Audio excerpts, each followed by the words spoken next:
What if the secret to success wasn't talent, wasn't money, wasn't who you knew? What if the secret was how fast you could learn, how quickly you could adapt, how brutally honest you could be with yourself? Nobody tells you this. But the world is a race, not the kind where the fastest wins, the kind where the most aware survive. The problem, most people stopped learning the moment school ended. They think education is a place. They think graduation means growth is done. Wrong. Success doesn't care about your diploma. It cares about how dangerous your mind is, how sharp, how disciplined, how unstoppable you've become. The people you admire, the top 1%, they're not smarter than you. They're just obsessed with learning what others avoid. They study while others scroll. They reflect while others react. They build while others talk. And here's the truth. Every single day is a choice, to evolve or to decay. There is no neutral. There is no pause button. So this audiobook, it's not motivation. It's a manual for self-reinvention.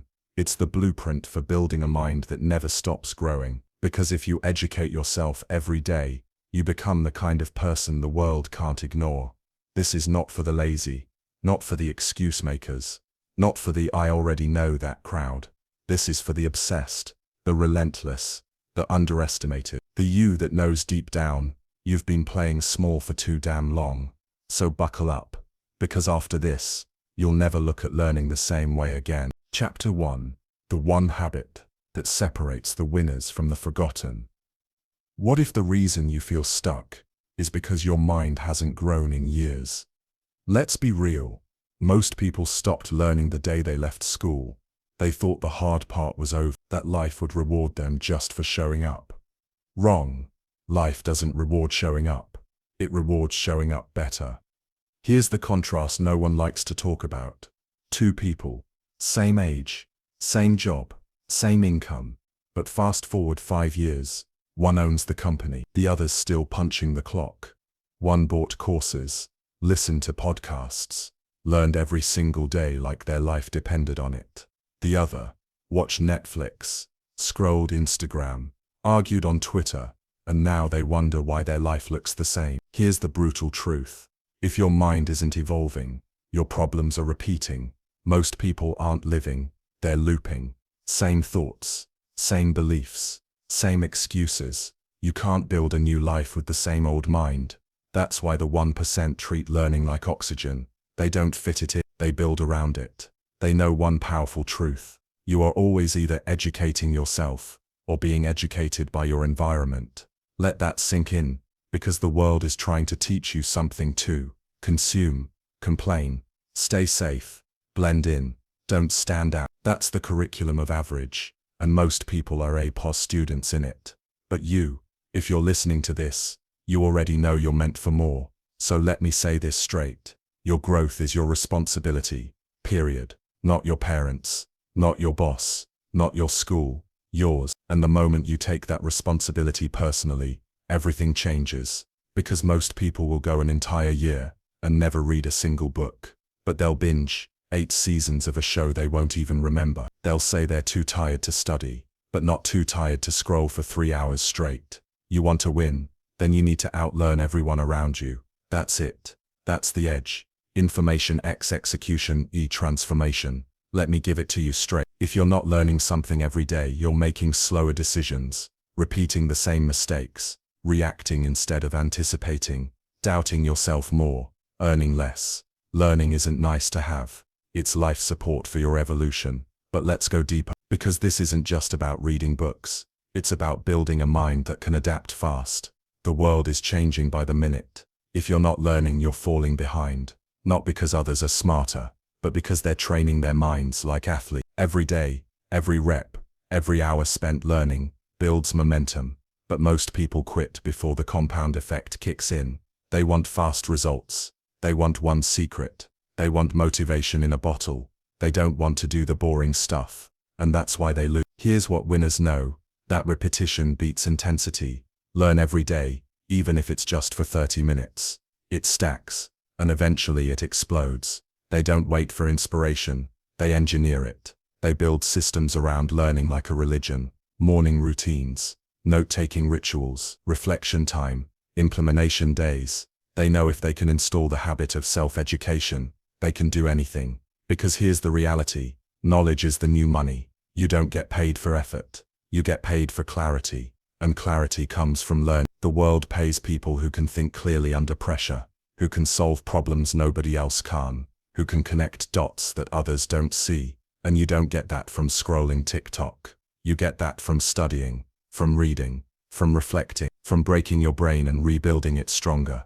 And here's the psychological key: learning changes your identity. When you read powerful ideas, you start seeing yourself differently. You stop saying "I'm not that smart." You start saying "I'm a machine. I'm unstoppable." You become someone new, and that new version doesn't settle, doesn't self-sabotage, doesn't shrink. You don't just learn facts. You rewire your beliefs. You strip away the old programming, the fear, the doubt, the limit, and you install a new operating system: relentless learning, ruthless accountability, ridiculous clarity. Most people never experience this. They think learning is passive, that it's about memorizing. Wrong. Real learning is transformation. It should hurt. It should stretch you. It should leave you changed. But let's be honest, that's uncomfortable. And that's why most people avoid it. They don't want to feel dumb. They don't want to realize how much they don't know. But guess what? Feeling dumb is the start of being smart. Being humbled is the start of leveling up. So here's the challenge: make learning non-negotiable. Not when I have time. Not when I feel like it.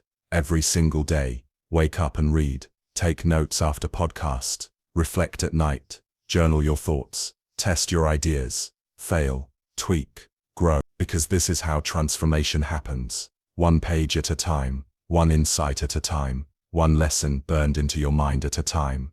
And over time you become the person no one can compete with. Not because you're better, but because you never stopped improving. And here's the final truth: most people won't do this.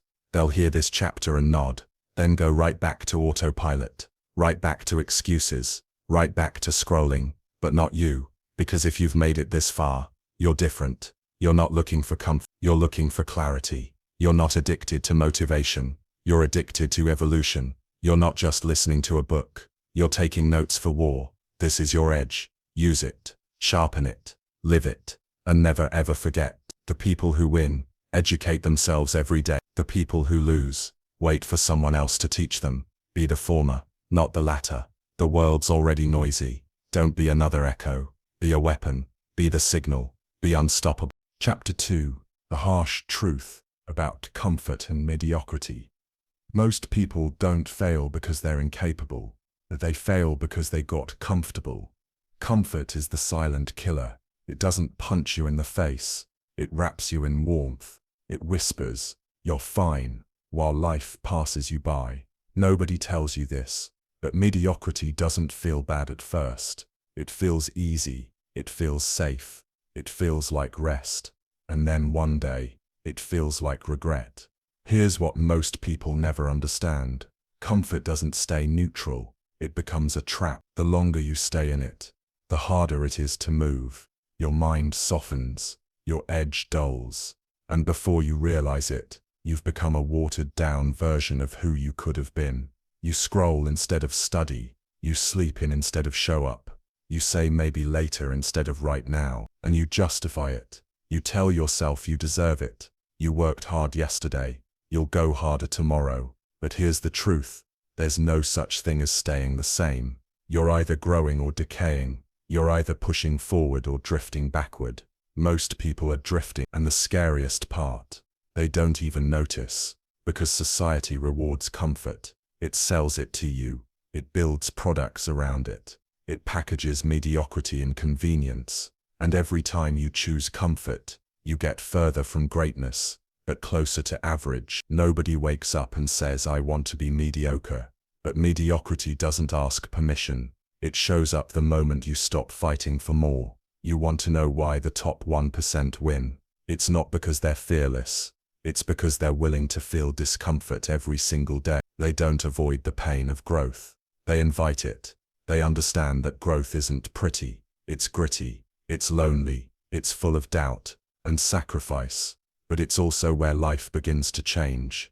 See, most people will do anything to avoid pain. They'll trade long-term greatness for short-term ease. They'll quit the gym after one sore week. They'll stop reading because they didn't feel motivated. They'll avoid feedback because it bruises their ego. But the people who win, they chase the pain. They see it as the signal. They know pain is the tax you pay to level up. Here's the uncomfortable truth. You are not supposed to feel good every day. You are not supposed to love the process all the time. You are supposed to struggle. You are supposed to feel resistance, because that resistance is what turns average into excellence. Most people wait for it to feel good. That's why they wait forever. They think success should feel natural. It won't. It never has. It never will. You think top performers always feel like it. You think they never doubt themselves. They do. The difference is they do the work anyway. They act before they feel ready. They move while others hesitate. They run toward discomfort, because they know that's where transformation lives. The brain is wired for survival, not success. It will always push you toward comfort. And every time you give in, you strengthen the habit of quitting, the habit of staying small, the habit of avoiding growth. You have to fight that. You have to override the default. You have to rewire your system. Start by telling yourself the truth. Comfort is costing you your potential. That voice that says, take it easy, it's not your friend, it's your cage. That thought that says you've done enough, it's not encouragement, it's sabotage. The most dangerous thoughts are the ones that sound like kindness but kill like poison. They lull you into stagnation. They pat you on the back while holding you back. You don't need more motivation. You need to get pissed off at being average. You need to wake up and realize the cost of playing small. Because here's the reality. Every time you choose comfort, you choose consequences. Maybe not today, maybe not tomorrow, but eventually it shows up. In your results, in your self-respect, in your bank account, in your body, in your relationships, in your soul. And you'll look in the mirror and wonder, how did I end up here? But deep down, you already know. It wasn't one big mistake. It was 1,000 tiny compromises. It was every time you hit snooze. Every time you said I'll do it tomorrow. Every time you chose Netflix over progress. You trained yourself to tolerate less than your best. And now your life reflects it. But it doesn't have to stay that way. You can snap out of it. You can flip the switch. But only if you're willing to feel the fire again, to feel hungry again, to feel uncomfortable on purpose. Because the version of you that's comfortable, he doesn't grow, he doesn't lead, he doesn't win. But the version that's hungry, he's dangerous, he's focused, he's on a mission. And once that version wakes up, nothing can stop him. So you've got a choice. Keep living in comfort. Keep convincing yourself you're doing your best. Or burn the excuses. Get uncomfortable, and reintroduce yourself to your own potential. You're not tired, you're uninspired, you're not lost, you're under-challenged. You don't need a break, you need a purpose. Get obsessed with the process again. Fall in love with the pain of progress. Because when it hurts, you're alive. When it's hard, you're growing. And when it's uncomfortable, you're on the right path. That's what they don't teach in school. That's what nobody posts on Instagram. That's the real game. Growth is ugly, it's painful, it's chaotic, but it's yours. And once you decide that comfort is the enemy, you start to move different. You stop playing not to lose. You start playing to win. You stop needing validation. You start needing victory. You stop waiting for life to happen. You start creating it. You start learning at a ridiculous pace. You start feeding your mind like it's starving. You start doing what others won't, so you can live how others can't. And that's the truth. Most people won't do that. They'll keep chasing feel-good shortcuts. They'll keep numbing their dissatisfaction. They'll keep saying someday, but not you, because you've seen what comfort really costs. And you've decided it's not worth the price. From this point on, it's discipline over dopamine, growth over progress over pride. Because if you want to be great, if you want to build a mind that conquers, if you want a life that actually excites you, then comfort has to die, and the hunger to grow, that has to take its place, every single day. Chapter 3. You're not behind, you're just distracted. You ever look around and feel like everyone's ahead of you, like they've figured something out you haven't? like you're running out of time, falling behind, and no matter how hard you push, you're stuck on the same level. Let me hit you with something that will change how you see everything. You're not behind, you're not too late, you're not broken, you're just distracted. And that one truth, that single brutal truth, is why 99% of people never get where they're meant to go. Because they confuse movement with progress. They confuse noise with signal. They confuse being busy with being built. Wake up. The world isn't moving faster than you. You're just leaking focus. Every scroll, every notification, every tab left open is costing you mental bandwidth. Every text, every meaningless podcast, every reel you just check for a second, it's draining your momentum. It's not that you lack time, it's that your attention is being auctioned off 24/7, and you're selling cheap. You want to win in this world. Focus is the new IQ, and guess what? Most people don't have it. Not because they're dumb, but because they've trained themselves to fragment their mind across 17 different apps, 8 conversations and 3 unfinished goals. They've wired their brain for chaos, and then they wonder why they can't get clarity. Here's the truth nobody wants to admit. You're not losing because you don't know enough. You're losing because you can't sit still long enough to use what you already know. Think about it. You've watched the motivational videos. You've read the books. You've saved the quotes. You've known what to do for years. But knowing doesn't change you. Doing does. And you can't do consistently if your mind is a battlefield. Most people don't need more information. They need more direction. And you don't get that by constantly switching gear. You don't get it by chasing every opportunity. You get it by cutting the noise and locking into one path, so obsessively that the world can't ignore your progress. Here's what nobody's telling you. The distraction isn't just on your screen. It's in your thoughts. It's in your emotion. It's in that low-grade mental clutter that keeps you stuck in the past and anxious about the future. You wake up and instantly check your phone. You're already in other people's worlds before you've taken one breath in your own. And now you've started the day reactive instead of intentional. Your brain wasn't built for that. It wasn't meant to digest 100 opinions before breakfast. It was built to focus, to build, to go deep. But we don't go deep anymore. We skim, we swipe, we multitask ourselves into mediocrity. And then we wonder why we feel anxious, why we can't sit still, why we feel behind. You're not behind. You're just living in a world that profits off your distraction. Let that land. You're being trained, daily, to lose your edge, not by evil geniuses, but by a system designed to keep you comfortable, entertained, and obedient. That's the algorithm. That's the news cycle. That's the endless scroll. And the only way out is to break the loop, consciously, ruthlessly, repeatedly. You've got to take your mind back, piece by piece. That means creating space.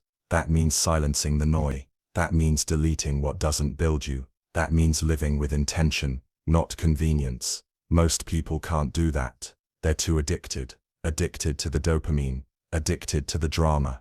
Addicted to distractions that make them feel important but leave them empty. But if you can unplug, even for an hour, if you can lock in on a single task without checking your phone, if you can build the muscle of focus, you become a weapon. Because while everyone else is chasing breadcrumbs of stimulation, you're building something real, something deep, something unshakable. That's how you escape feeling behind. You stop comparing, and you start building. You stop looking sideways, and you start locking in. You stop absorbing, and you start executing. You want to know the difference between someone who wins and someone who doesn't. It's not knowledge. It's not luck. It's not background. It's this. The winners stay in the game long enough to see results. The losers get distracted and restart every 3 weeks. You can't build anything meaningful if you keep resetting. You can't master anything if you keep switching. That podcast you listened to today, useless unless you applied it. That course you bought last month, useless unless you finish it. That dream you keep talking about, useless unless you shut the world out long enough to make it real. You don't need more inspiration. You need less interference. You need to simplify. You need to commit. You need to focus like your future depends on it. Because it does. And it's not just about cutting distractions. It's about protecting your energy. Because distraction doesn't just waste time. It kills belief. It makes you doubt yourself. It fragments your confidence. And the more fragmented your mind is, the easier it is to convince yourself you're behind. So here's the shift. You're not late. You're not too old. You're not missing something. You're just not locked in. But the second you do, the second you shut the door on distraction, the second you give your full energy to something that actually matters, time bends, progress accelerates, momentum kicks in, and suddenly, you're making moves in 6 months that used to take you. That's the power of obsession, of locking in, of eliminating everything that doesn't align with your next level. Because success isn't about doing more, it's about doing less, with more intensity, fewer goals, fewer people, fewer apps, more depth, more focus, more fire. You've got it in you. You've just got to reclaim it. Reclaim your time, reclaim your energy, reclaim your mind, and start treating your attention like the currency it is. Because the future doesn't belong to the smartest, it belongs to the most focused. So don't fall for the trap. Don't waste another day chasing ghosts. Don't believe the lie that you're behind. You're not. You're one decision away from flipping the switch, from muting the noise, from zoning in so hard that nothing else even exists. That version of you, the one who locks in and doesn't flip, that's the version the world's not ready for. And the moment you become him, it's game over for your old life. Let's go. Chapter 4. Why most people never evolve mentally. Most people don't need more time, they need a new mind. That's why they stay stuck.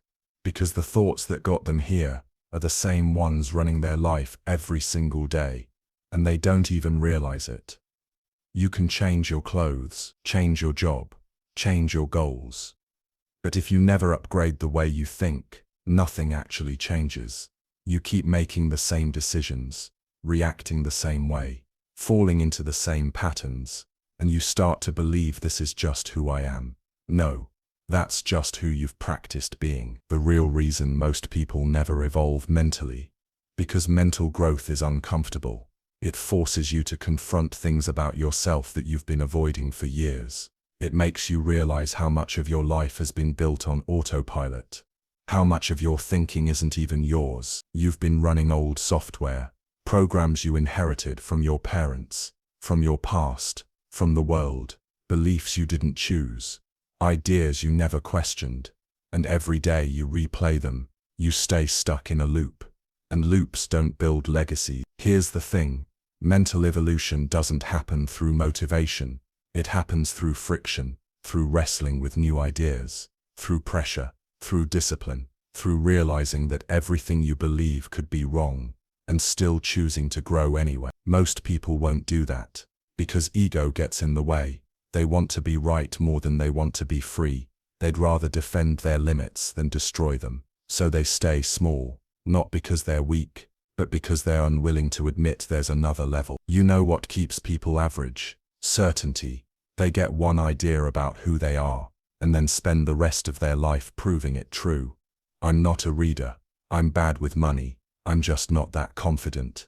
I've always been like this. And then they build their entire life around those beliefs. They don't question them. They don't test them. They don't challenge them. Because challenging them would mean destroying their identity. And that's scary. But here's what the winners know. Mental evolution starts with destruction. You've got to break down the old model before you can build the new one. You've got to unlearn before you can dominate. That's what most people miss. They keep adding knowledge on top of a broken foundation. They read books. They listen to podcasts. But their beliefs, still outdated, still rooted in fear, still filtered through insecurity. And so all that information goes to waste. Because if the lens is cracked, it doesn't matter how clear the glass is. So what do? You go deeper. You start questioning everything. Why do I think this way? Where did that belief come from? Is it true or just familiar? That's the beginning of mental evolution, because once you realize that every thought is a suggestion, not a command, you start to take control. You stop reacting. You start responding. You stop running on autopilot. You start designing your mind with intention. Most people will never get there. They don't want to feel confused. They don't want to feel lost.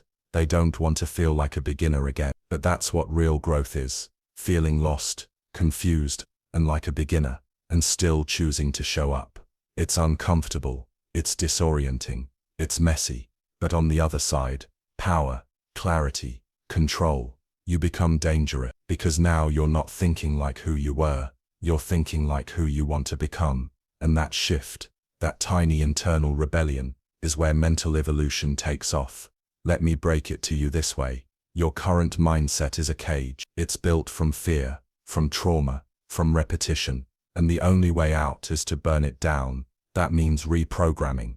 That means getting obsessed with internal work. That means reflecting harder than you scroll. It means taking your thoughts as seriously as your workout, because a strong body without a strong mind is a decorated prison. You want to evolve? Start tracking your thoughts. Start observing how you speak about yourself. Start paying attention to what beliefs guide your actions, because that's the invisible game most people never play. They look at results, they look at habits, but they ignore the root, the belief system behind it all. Let me tell you what separates the obsessed from the average. Most people try to change their life. The obsessed try to change their pattern. They know every external breakthrough starts with an internal shift. You don't become successful and then think like a winner. You think like a winner, and then you build success around that mindset. But that takes courage, because mental evolution doesn't happen in comfort. It happens in silence. It happens in the moments where you sit with yourself and ask, why do I keep repeating this? What am I avoiding? What's the lie I keep telling myself to stay small? And once you face that, really face it, everything begins to change. You stop making excuses. You stop blaming others. You stop waiting for permission. You realize your evolution isn't someone else's job. It's yours. And it starts with how you think, how you speak, how you process, how you respond. It starts with turning your mind from a prison into a weapon. The hard part, you won't see instant results. This isn't flashy. It won't go viral. You won't get likes for doing the inner work, but do it long enough, and the world won't be able to ignore who you become, because mental evolution isn't loud, it's silent, it's slow, but it's permanent. And once you evolve, really evolve, there's no going back. You don't need to prove anything. You don't need to compare anymore. You're not chasing validation. You're chasing precision, clarity, power. And you don't get that by watching more content. You get that by transforming the operating system you live by. You start treating every thought like an input, every belief like a filter, every reaction like a mirror. And when you live like that, you stop needing motivation. You stop needing a plan, because your mindset becomes your foundation, solid, sharp, unshakable. Most people never evolve mentally because they never stop consuming long enough to sit with their thoughts. They never stop escaping long enough to build awareness. They never stop defending their story long enough to rewrite it. But you're not most people. You're here. You're listening. You're waking up to the fact that your mind isn't a fixed identity. It's a tool. And when you start sharpening that tool daily, when you feed it the right thoughts, when you remove the mental garbage, that's when you stop surviving and start dominating. You're not here to repeat cycles. You're here to break them. You're not here to protect your ego. You're here to crush it. You're not here to stay consistent. You're here to evolve into something nobody saw coming, not even you. Mental evolution isn't a trend. It's not a tactic. It's a war between your old self and your next self. And you win that war, one thought at a time. Chapter 5. The compound effect of daily learning. Everyone wants results, but nobody wants to hear this. Success doesn't come in waves. It comes in drips.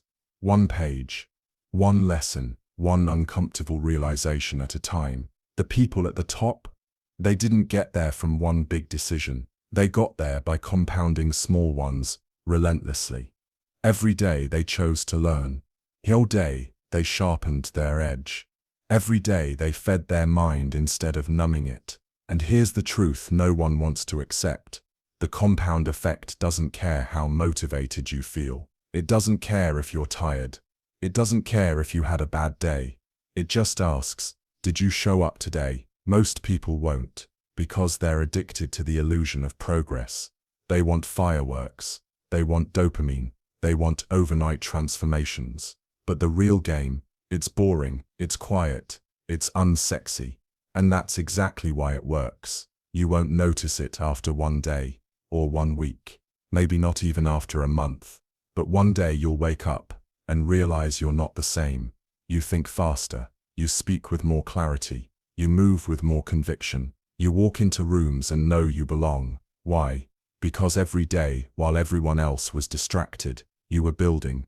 That's the compound effect. But let me make it clear, this only works if you're consistent.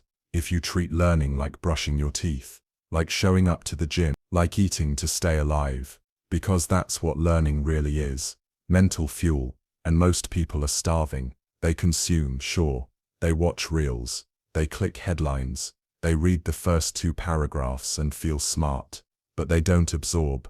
They don't retain. And they definitely don't apply. Which means they're not learning. They're entertaining themselves with information. That's why most people plateau. They think they're growing because they're aware. But awareness without repetition is nothing. The compound effect is built on repetition. Learning something once. Cool. Learning it until it becomes reflex. That's power. It's not what you read. It's what you remember. It's what you embody. It's what you embody. It's what you teach without notes. That's when you know you've installed it. That's when you own it. And most people never get there. Because they chase novelty. They always want something new. They're addicted to stimulation, not transformation. You want real change? Read fewer books, but read them deeply. Watch fewer videos, but watch them strategically. Learn less, but remember more. The compound effect rewards depth, not speed. It's not about how fast you can finish a book. It's about how long the book lives in your blood. It's about how well you can explain it, use it, live it. Because every time you revisit something, you see it differently. You see it through a stronger lens, a sharper mind, a more experienced soul. And that's how learning compounds. The first time you hear a principle, it's a spark. The second time it's a framework. The third time it's a belief. The fourth it's your identity. And that identity, it's what builds the results people admire. They'll look at you and say, wow, you're so disciplined. Wow, you're so confident. Wow, how did you get like this? And you'll know the truth. I didn't get like this. I built this, one learning day at a time. Here's what makes the compound effect so dangerous. Most of the progress is invisible, until it's undeniable. That's why average people quit. They can't see the reward fast enough. They mistake silence for failure. They mistake boredom for being off track. But boredom is where mastery begins. The person who can learn the same concept 100 times, and still extract gold, that's the person who becomes elite. Because they're not chasing excitement, they're chasing depth, precision, ownership. They're building the kind of mind you can't compete with. Let's talk psychology, because this isn't just habit. This is identity. The more you learn, the more you see. The more you see, the more patterns you recognize. And once you recognize patterns, life slows down. You stop reacting. You start predicting. You move differently. You speak less, but say more. You waste less time. You tolerate less noise. Because your brain is calibrated. And all of that came from one decision. I will educate myself every day, no matter what. No matter if I'm tired. No matter if I don't feel like it. No matter if the results haven't shown up yet. Because I trust the math. I trust the process. I trust the compound effect. And let me tell you something few people understand. If you educate yourself daily for just 1 year, you'll separate from 95% of people your age. 2 years, you'll be unrecognizable. 3 years, you'll scare people. Not because you're louder, but because you're sharper. Because you see through everything. Because your mind is trained for precision. And they're still living on autopilot. That's what learning does. It breaks the loop. It rewires the machine. It wakes you up. You don't walk through life like a zombie anymore. You walk like you built this version of yourself. Because you did. Now let me warn you. There will be days you don't want to. Days when you feel like skipping it. Days when life gets loud and learning feels pointless. But those are the days that matter most. Because those are the days you prove to yourself that this isn't a phase. It's who you are now. You don't miss workouts. You don't miss learning. You don't try to grow. You grow because it's your default. And that identity, that's unstoppable. So if you're serious about changing your life, don't wait for motivation. Don't wait for time. Make it non-negotiable. Make it automatic. Make it sacred. Make it the one thing you do every single day, no matter what. Because if you do, if you truly commit, there will come a day when you look back and laugh. at how small you used to think, at how much you used to doubt yourself, at how lost you once felt, and you'll realize you were never lost.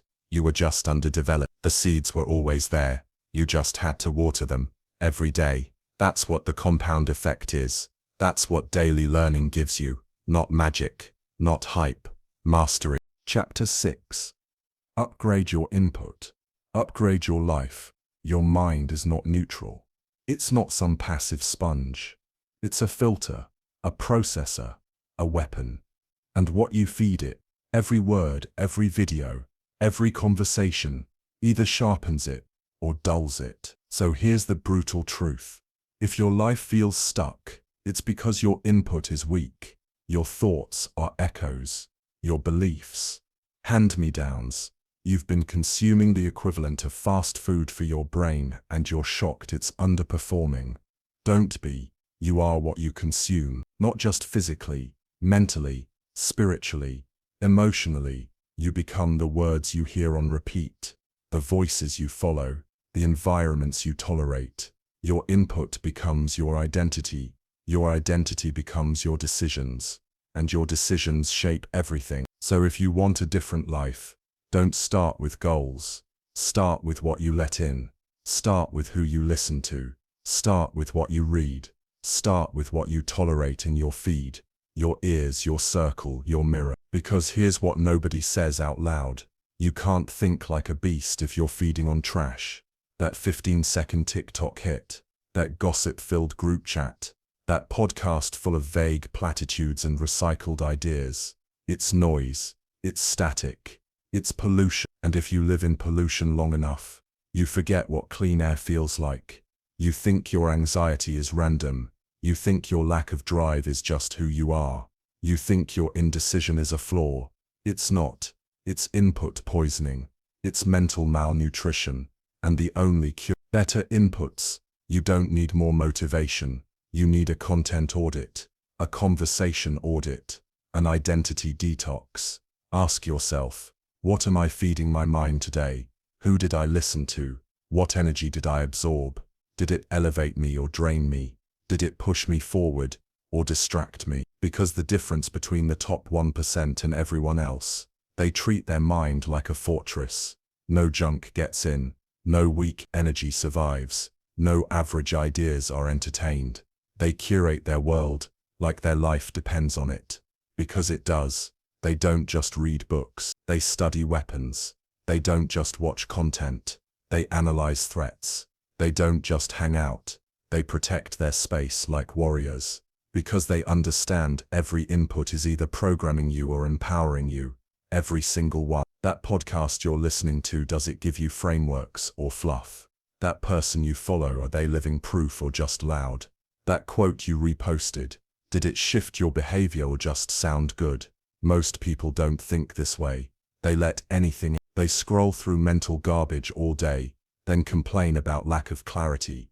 They absorb mediocrity like it's normal. They laugh at low-level content, and they wonder why their results match. Input determines vision. Vision determines focus. Focus determines behavior. Behavior determines outcome. It's not luck. It's logic. And it starts with input. But let's go deeper. Because input isn't just content. It's people. Your circle is input. Your conversations are input. Your family, your co-workers, your environment. They're all shaping you every time you interact with them. So here's the uncomfortable question. Do the people around you remind you of your future or your past? Are they mirrors of your potential or anchors to your limitation? If you spend your time with people who play small, you will shrink to match. If you spend your time with people who never talk ideas, you will suffocate in small talk. And if you're the most ambitious person in your circle, you don't have a circle, you have a cage. Upgrade your input. That means removing weak voices, even if they're familiar. That means replacing passive entertainment with active education. That means unfollowing people who don't live what they preach. That means muting opinions that never built anything. That means curating your environment, like your next level depends on it. Because it does. You don't get clarity from chaos. You get clarity from control.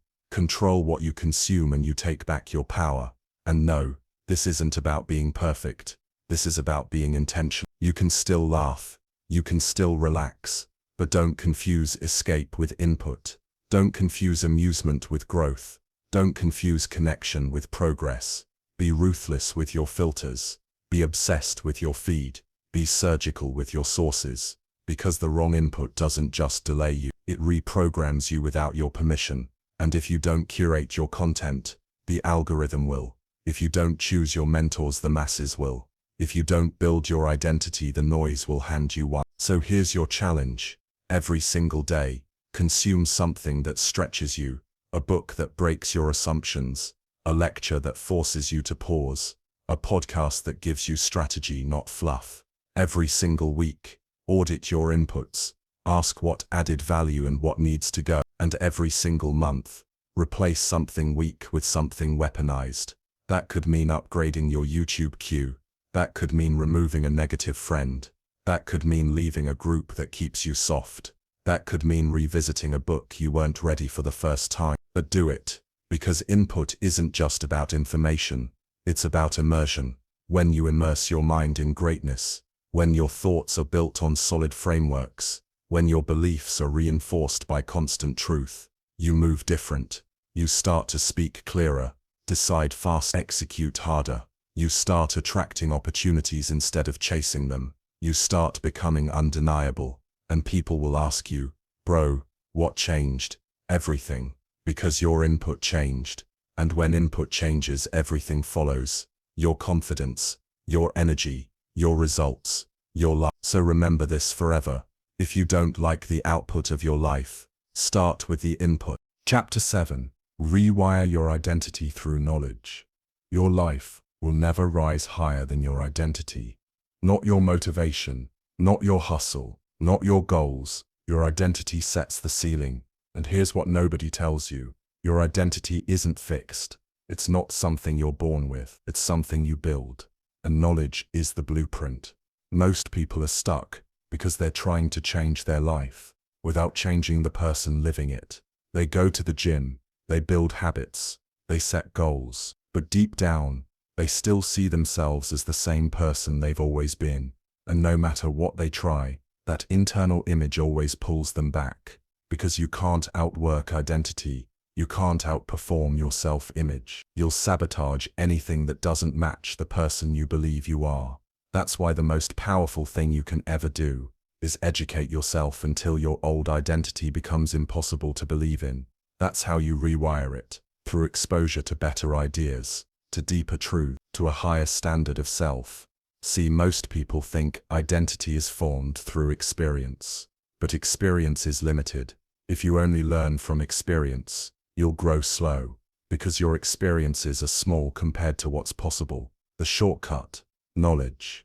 Knowledge lets you borrow belief. You can read a book and adopt a mindset it took someone 40 years to build. You can watch one lecture and rewire a limiting belief that's been holding you back since childhood.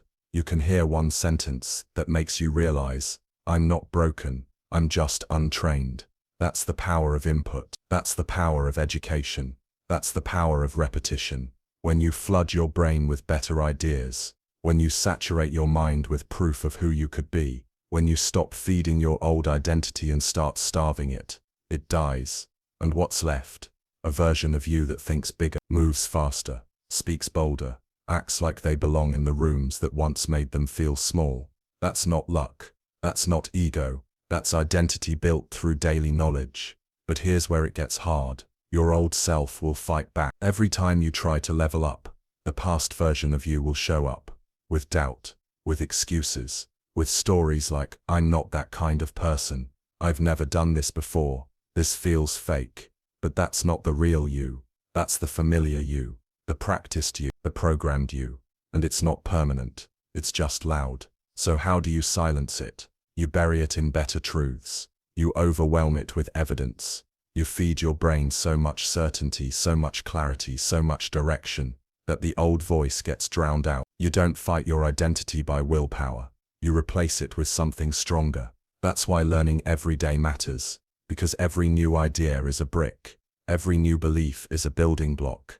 Every new truth you absorb is another hit against the walls of your old limitation, and eventually those walls collapse. Suddenly the person who used to say, "I'm lazy," now says, "I'm consistent." The person who used to say, "I'm shy," now says, "I'm precise." The person who used to say, "I'm not a reader," now says, "I study like my life depends on it." That's not fake. That's installed. That's identity rebuilt through repetition. But most people won't do this. Because it's slow, it's invisible. There's no applause when you rewire your identity at 6 a.m. with a book in your lap. There's no recognition when you sit in silence reflecting on a quote that shook you to your core. There's no celebration when you decide, "I'm no longer the person who tolerates this." But that's where the transformation happens. In the dark, in the quiet, in the repetition nobody sees. And when you do that long enough, the results scream. People won't get it. They'll say you changed. They'll say you're different. They'll say you're too intense now. Good. That means it's working. Because the stronger your identity becomes, the more it repels anything that doesn't align with it. Mediocrity becomes painful. Excuses sound disgusting. Comfort zones feel like cages. You stop tolerating average, not because you're arrogant, but because your mind has outgrown it. And that's the goal. To educate yourself to the point where your mind refuses to go back. To learn until you become unrecognizable, first to yourself, then to the world. Because once you rewire your identity, you don't need to force habits. You don't need to beg for discipline. You don't need to try to be consistent. You just are. You don't skip workouts, because you're the kind of person who doesn't. You don't waste time because you're the kind of person who does. You don't fake confidence, because you're the kind of person who studies, prepares, and shows up as a weapon. That's what people miss. They try to build systems on top of a weak identity. They chase motivation when what they really need is a mental upgrade. And it starts with one decision. I'm going to rebuild myself through knowledge. Every day, every page, every lesson. Not to impress anyone, not to be perfect, but because I refuse to stay mentally poor. Because I know, if I keep learning, if I keep feeding my mind, if I keep starving my excuses, eventually the person I want to be will stop being a vision and start being reality. Chapter 8. The lie of "I already know this." You want to know the real reason most people stay stuck. It's not that they don't have the right information. It's that they've convinced themselves they already do. That's the trap. That's the ego. That's the silent killer of progress. I already know this. The most dangerous sentence in the world. Because once you say that, you stop listening, you stop learning, you stop evolving. Not because the idea isn't powerful, but because you assumed you had already mastered it. But here's the reality. You don't get credit for exposure. You only get results from absorption. Hearing something once doesn't mean you own it. Reading it doesn't mean you've implemented it. Nodding your head during a podcast doesn't mean you're applying what was said. The truth, most people don't need to learn more. They need to go deeper with what they've already heard. You know what the top 1% do that the rest ignore. They revisit. They relearn. They obsess over the basics. They've read the same book 10 times, watched the same talk, took notes on the same idea from 5 different angles, because they don't confuse familiarity with mastery. You've heard consistency matters before. Great. Are you doing it? You've heard your network is your net worth. Cool.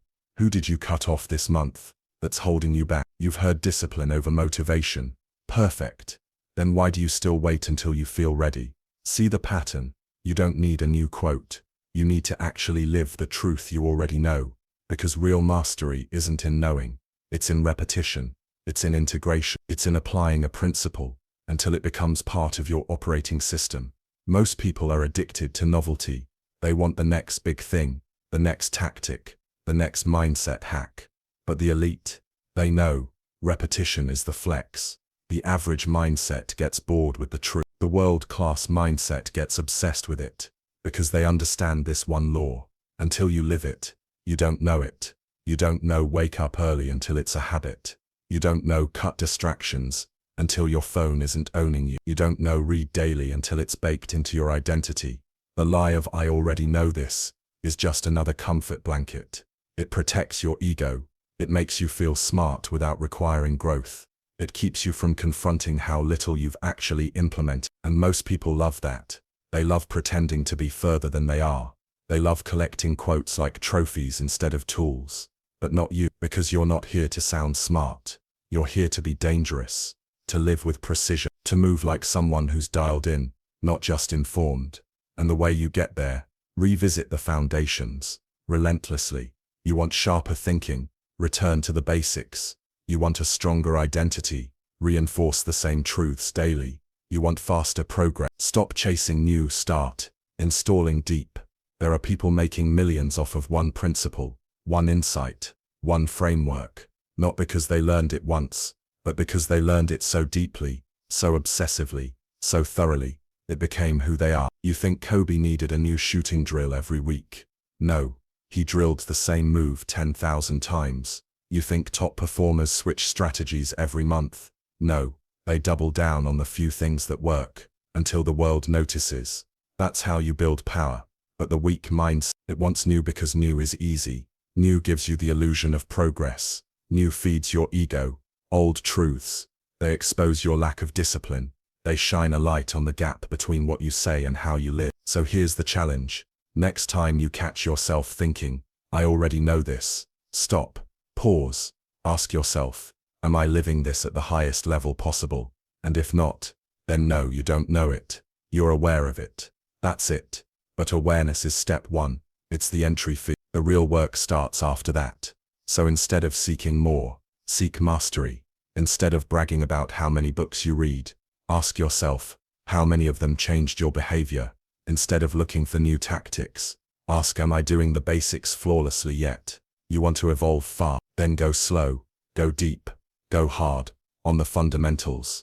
Because all the power you want, the clarity, the confidence, the cash, it's not hiding in some secret strategy, it's hiding in the work you already know you're supposed to be doing, but haven't done long enough. So kill the voice that says, I already know this. Replace it with, I will own this. So deeply, no one will recognize me in 6 months. Because when you master the boring stuff, you become unstoppable, not flashy, not trendy, unshakable. And that's the game. Chapter 9. Read, reflect, repeat. The 3R system of self-transformation. Transformation isn't a mystery, it's a system, but most people never follow it, because they're chasing a high instead of building a process. They want change to feel good. They want breakthroughs without breakdowns. They want instant evolution, and when they don't get it, they quit. You've seen it. Maybe you've done it. They get hyped on a podcast, journal for 3 days, read half a book, and then back to their old life. Why? Because they didn't follow the 3 Rs. They consumed, but they never installed. They never built the habit of growth. They never created the system that makes change permanent.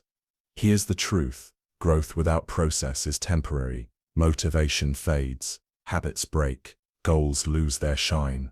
But a process, that sticks. And the 3R system is exactly that. A mental operating system that forces transformation to take root. Read, reflect, repeat. That's it. It sounds simple. But the people who commit to this framework, their lives don't just change. They get recoded from the inside out. Let's break it down. Read. This is your intake, your ammunition, your raw material for building a better self. Every book, every lecture, every idea, it's either sharpening your sword or dulling it. But here's where most people fail. They skim, they scan, they multitask while listening to audiobooks. They highlight quotes just to post them. They read to finish, not to understand. Reading isn't about volume, it's about absorption. Slow down, reread paragraphs, ask questions, argue with the author in your mind. Underline not just what inspires you, underline what confronts you. If a book doesn't challenge your beliefs, it's not a good book. If it doesn't stop you mid-sentence and make you pause, you're not reading, you're pretending. Reading is a confrontation with who you are, with who you pretend to be, with the version of you that's been coasting on old software for too long. You want to get better, then read like your life depends on it, because it does. Every chapter you consume becomes a lens through which you see the world. It either expands your awareness or tightens your ignorance. There is no neutral input. And don't confuse quantity with mastery. One book, internalized deeply, is more powerful than 100 quotes, skimmed and forgotten. Read books the way athletes train their bodies, methodically, repeatedly, painfully, because your brain is a muscle too. And if you feed it the right material, it evolves. But that's only the first R. Reflect.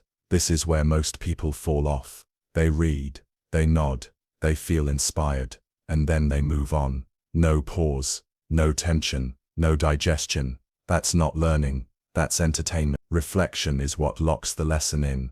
It's the part where you say, what does this mean for me? How does this apply to my current habits? What belief does this confront in me? What action am I avoiding because of this insight? This is where the book ends and the mirror begins. Reflection is uncomfortable because it holds up a spotlight to your excuses. It exposes the gap between what you know and what you actually do, and that's where the real war begins, between your current self and your next self. You want to evolve faster than anyone around you. Then build a daily reflection habit. After every podcast, journal. After every book chapter, write your thoughts. Ask yourself hard questions. Am I living this? What would my life look like if I applied this fully? Why haven't I done it yet? Reflection turns knowledge into transformation. Without it, you're just hoarding data. You become bloated with ideas, but starving for execution. And that's where most people get stuck. They don't need more books. They need more silence. They need more time alone with their thoughts. More moments where they can't lie to themselves. That's what reflection gives you: clarity. The kind of clarity that rewires your identity. The kind that exposes your patterns and dares you to break them. The kind that makes you uncomfortable enough to finally move. And then comes the third R, repeat. This is where power is built. Not in reading once, not in reflecting once, but in doing it over and over and over until it becomes your new normal. Repetition is what separates the obsessed from the average. Anyone can do something once. Anyone can post a quote, write a note, feel inspired. But can you do it again tomorrow, and the next day, and the day after that? Most people chase novelty. Winners chase depth. They revisit the same ideas until those ideas reprogram their subconscious. They reflect on the same habits until those habits collapse under pressure. They repeat the same lesson until it becomes reflect. That's not boring. That's mastery, because nothing is truly yours until you've repeated it so often it becomes instinct. You want to rewire your confidence, repeat the behaviors that build it. You want to rewire your standards, repeat the actions that reflect them. You want to rewire your identity, repeat the self-education process until the old version of you suffocates. Read, reflect, repeat. It's not a strategy, it's a new way of being. It's how you stop living in cycles and start living in compound growth. It's how you take control of your mind instead of letting the world program it. Because that's what's happening to most people. They're being educated by the algorithm. They're being shaped by distraction. They're consuming noise. And they're becoming what they consume. The 3R system breaks that. It builds mental immunity. It gives your brain a daily workout. It forces you to choose your inputs, process them with precision, and ingrain them through ruthless consistency. It's not glamorous. It won't go viral, but it will make you a weapon. People will ask, how are you always so clear? How did you get so confident? How do you think like that? And you'll know the answer, because while they were scrolling, you were reading. While they were avoiding discomfort, you were reflecting. While they were chasing hacks, you were repeating greatness until it burned into your DNA. That's what this is about. Not looking smart, not sounding wise, but becoming so mentally disciplined, so ruthlessly developed, that your life becomes proof of what happens when you stop faking growth and start living it. Here's what you do. Wake up, read 10 pages, finish a podcast, write 3 takeaways, find a quote that hits, reflect on it until it hurts, revisit your notes weekly, reread the same paragraph 5 times if you need to, drill your mind like your future depends on it, because it does. And when it gets boring, good. Boring means you're on the edge of mastery. Push through.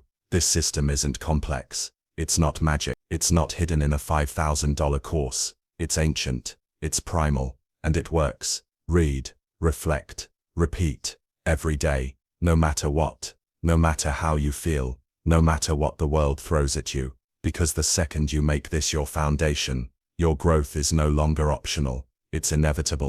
Chapter 10. Your environment is educating you. Are you choosing it? You can have the best goals, the strongest willpower, the perfect plan. But if your environment is weak, you lose. Every single time. Because your environment isn't just where you live, it's what shapes how you think, how you act, how you speak, how you interpret the world. And most people are blind to it.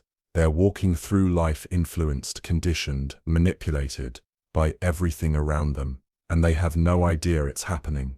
Here's the truth. Your environment is teaching you every second, every day. The question is, are you choosing the curriculum, or are you being programmed by default? Because most people didn't build their environment, they inherited it from the town they grew up in, the friends they met by chance, the family patterns they never questioned, and now they're stuck in a mental loop, created by surroundings they didn't choose. Your environment is the silent teacher.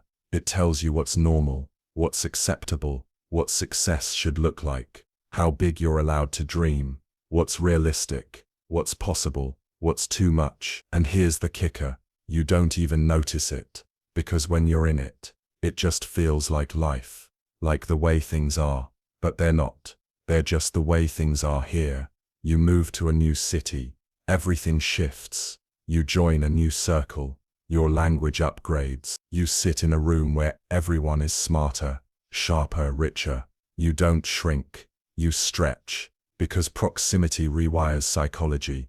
That's the truth most people ignore. You don't need a mindset shift, you need a scenery shift, a people shift, a standard shift. Because if you keep sitting in the same room, around the same people, hearing the same jokes, watching the same shows, absorbing the same complaints, you stay the same, not because you're lazy, but because you're loyal to a life that's no longer serving you. And that's the emotional trap. You feel guilty for wanting more. You feel like you're betraying the past, but you're not betraying anyone.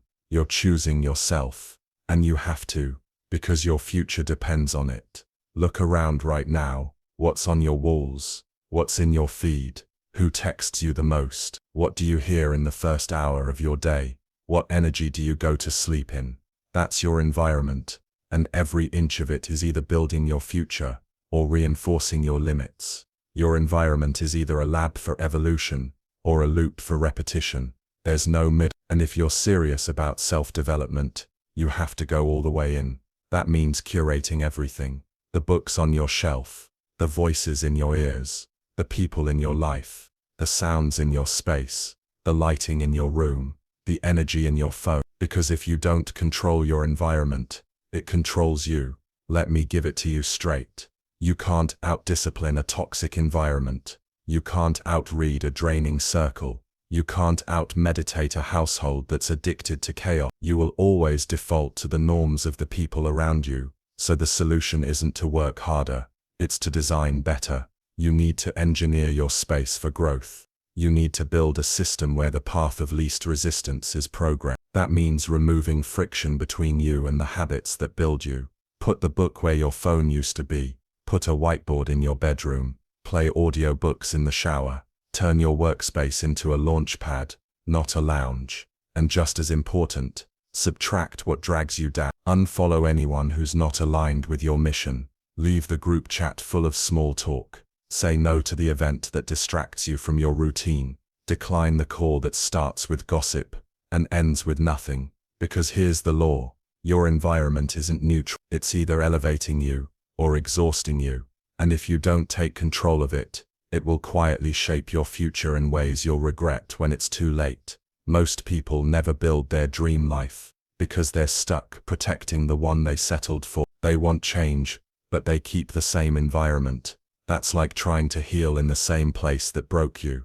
Not gonna happen. You want new results, you need new inputs. And the most powerful input isn't a book, it's your space. Change your space and you change your decision. Change your decisions, and your whole life bends. But most people are scared to lose connection, scared to look too serious, scared to grow out of alignment with the people they love. Let me be clear. You don't have to cut everyone off. You just have to reassign access. Not everyone gets a seat at the strategy table. Not everyone earns real estate in your brain. Not everyone deserves proximity to your energy. Some people, they're seasonal. They were right for who you were, but wrong for who you're becoming. And letting go doesn't mean disrespect. It means recognition. Recognition that your life is too important to water down. So here's what you do. First, audit your space. Physical, digital, relational. Ask, does this space pull me forward or pull me back? Does this voice raise my standard or lower my energy? Does this routine create clarity or clutter? Be honest. Be brutal. Be surgical. Then redesign. Build a space that makes excellence automatic. Fill your environment with triggers for greatness. Make success the default. That could mean morning silence instead of morning noise. That could mean wall quotes that slap you back into focus. That could mean playlists that set your mind on fire. That could mean moving out, quitting the job, getting uncomfortable, so you can finally grow.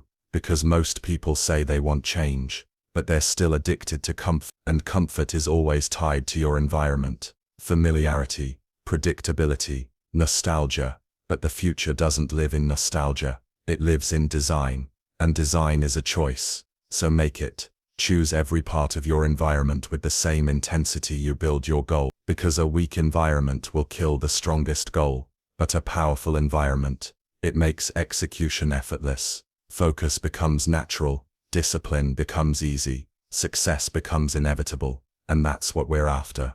Not forcing growth, but setting up the kind of space where growth becomes automatic. So don't just change your habits. Change where those habits live. Don't just build new standards. Put them on your walls. Speak them out loud. Surround yourself with them. Let your environment become a mirror of your future, not a museum of your past. Because once your environment is aligned with your evolution, your life starts moving fast. You stop chasing change. You become it. And everyone else, they'll wonder how you did it, how you got so clear, how you move so different, how your energy leveled up while theirs stayed the same. And you'll know, it wasn't magic, it wasn't luck, it was choice. You stopped living inside someone else's programming, and started building your own. You chose to live on purpose, and that's the moment everything changed. Chapter 11.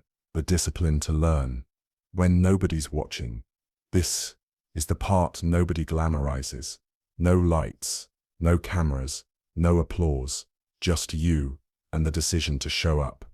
Not because someone's watching, not because you're getting praise, not because you're being held accountable, but because you made a promise to yourself, and you're not the type to break it. That's the discipline that separates the obsessed from the crowd, the winners from the watchers, the ones who grow from the ones who coast. Discipline isn't doing the right thing when it's easy. It's doing it when no one will ever know. Anyone can read when it's part of a challenge. Anyone can grind when the group chat's doing it. Anyone can act disciplined when the world is watching. But what about when it's just you? No pressure, no deadline, no hype music, no dopamine rush. What then? Most people break in that silence, because they were never doing it for themselves. They were doing it for attention, for validation, for the rush of being seen. But the real ones, they don't need an audience. They don't need motivation. They don't even need the result yet. They just need the mirror and the decision, because that's what discipline is. It's self-respect in motion. It says even if no one claps, I show up. Even if no one sees the work, I do it. Even if it takes years, I'm still all in. Most people can't do that because their identity isn't built for it. They need the dopamine. They need the scoreboard. They need someone telling them they're doing great. But the truth is, the world doesn't always cheer for growth.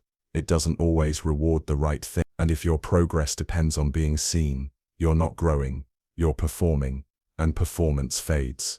So if you want to build something that lasts, you need to train when it's quiet, study when no one's asking, push when there's no one pushing you. Choose the difficult path, not to prove something, but because it's who you are now. This isn't about being better than others. It's about being better than your former self. And that version of you, the one who cut corners, made excuses, relied on feeling like it, that version dies here. Because from this point on, you operate by a different standard, one where discipline isn't optional, where learning isn't just an activity, it's your identity, where every day, even if it's just for 10 minutes, you sharpen your edge, you read, you write, you reflect, you train your mind, because you know that's the only way to stay dangerous. Look, it's easy to be committed when everything's going well, but what about when life gets loud, when the pressure's off, when the results stall out? Do you still show up? Because that's when it counts, that's where the separation happens. Not when everyone's inspired, but when everyone quits. That's when the 1% lock in. They do the work when it's thankless. They invest in the process when no one's clapping. They stay disciplined not because it's popular, but because it's personal. And that's what you need to understand. Learning is a personal commitment. It's not a phase. It's not a challenge. It's a way of life. The more you train your mind to learn, when no one's watching, the more unstoppable you become. Because now, your growth isn't fragile. It's not dependent on mood. It's not tied to conditions. It's automatic. And here's where it gets powerful. The more you commit to learning in private, the more your results speak in public. People won't see the hours you spent reading at midnight. They won't see the notebooks filled with ideas no one else read. They won't see the reps, the rewrites, the reflection. They'll just see you walk into a room and own it, with confidence, with clarity, with presence, with that invisible edge that says, I didn't get here by accident. I earned this. That edge. It's not bought. It's not given. It's built when no one's looking. And it's built over time, day after day, page after page, hour after hour of uncomfortable learning, of reading things that challenge your ego, of revisiting ideas you thought you mastered, of sitting alone with your thoughts until something clicks. That's the real work. And most people skip it. They want shortcuts, summaries, top 10 tips. They want transformation in a TikTok. But greatness isn't downloadable. You don't get it in 30 seconds. You get it from grinding through hours when the room is silent. You get it from showing up when you don't feel like it, again and again, until it becomes who you are. And that's where the game changes. Because now, you're not learning for fun. You're learning for war, for the battles ahead, for the decisions you haven't faced yet, for the pressure that hasn't hit yet, for the rooms you haven't entered yet. You're building a mind that's ready for the storm. And when it hits, you won't flinch, because you've been preparing in the dark. And here's what happens when you master this. You stop needing the world to believe in you. You believe in yourself. You stop hoping for momentum. You become momentum. You stop explaining your goals. You let your work explain you. That's discipline. That's growth. That's what happens when you decide, I don't need to be seen. I just need to become. So if you're tired of waiting for motivation, good. It means you're ready to be dangerous. Because motivation is loud, but discipline is lethal. It doesn't need a stage. It just needs commitment. So here's the challenge. Start learning like no one's watching. Because no one is. And that's exactly why you should. Because if you can do it when it's quiet, you'll dominate when it's loud. Let the world sleep. Let them scroll. Let them mock the silence. You know better. You know the ones who win are the ones who train in the shadows until the light has no choice but to find them. Chapter 12. Kill your old self. Build a new mind. There's a version of you that's got to die. Not physically, mentally, emotionally, psychologically. The you that clings to safety. The you that flinches when it's time to bet on yourself. The one that hesitates, justifies, waits. That version, it's the reason you're stuck. Here's the truth nobody wants to say out loud. You can't step into your next level while still negotiating with your past self. But that's what most people try to do. They want the results without the sacrifice. They want to grow without grieving who they used to be. They want to rise while still carrying dead weight. It doesn't work like that. If you want to build a new mind, you've got to let the old one burn. Not update it. Not rebrand it. Kill it. Because the old you was built for survival, not growth, not leadership, not dominance. It was built in a time when you needed to fit in, avoid pain, play small. That mindset might have kept you safe, But now it's keeping you soft. It's keeping you average. It's keeping you comfortable in a life that doesn't excite you anymore. And here's where most people get stuck. They don't realize that who they are is just a reflection of what they've been repeating. The thoughts, the habits, the beliefs, the stories they've told themselves over and over until they became true. But truth and repetition aren't the same thing. Just because you've always seen yourself a certain way doesn't mean that's who you really are. It just means you haven't challenged the code yet. And that's what this chapter is about. Rewriting the code, replacing your internal operating system, building a new mind, intentionally, because transformation doesn't start with action. It starts with identity. It starts with what you believe you are. Most people try to change their habits first. They download the app, join the gym, buy the planner, set the goals, but nothing sticks. Why? Because deep down, they're still the same person, still identifying as lazy, still identifying as not smart enough, still believing that change is possible for other people, but not them. So every new habit they try to build gets sabotaged by the mind they didn't rebuild. You want change to stick? Then go to war with your internal voice. The one that says, I've always been like this. That's just who I am. I never finish anything. I'm not the type to. No, stop. You are not your past. You are not your pattern. You are not your personality type. You are programmable. And the most powerful thing you'll ever do is program yourself on purpose. But first, that old identity has to go. It's like clearing out a hard drive. You can't install new software if the old system is full of junk, old belief, old trauma, old excuses. So here's how we kill the old self. Step 1. Expose it. Write it down. Describe who you've been. Call it out. I avoid hard things. I procrastinate. I say yes to things I hate. I seek validation. I shrink around confident people. I give up when it gets uncomfortable. This is the raw truth most people avoid. They hide it behind performance, or drown it in distraction. But you face it. You strip the illusion. You get honest. Then comes step 2.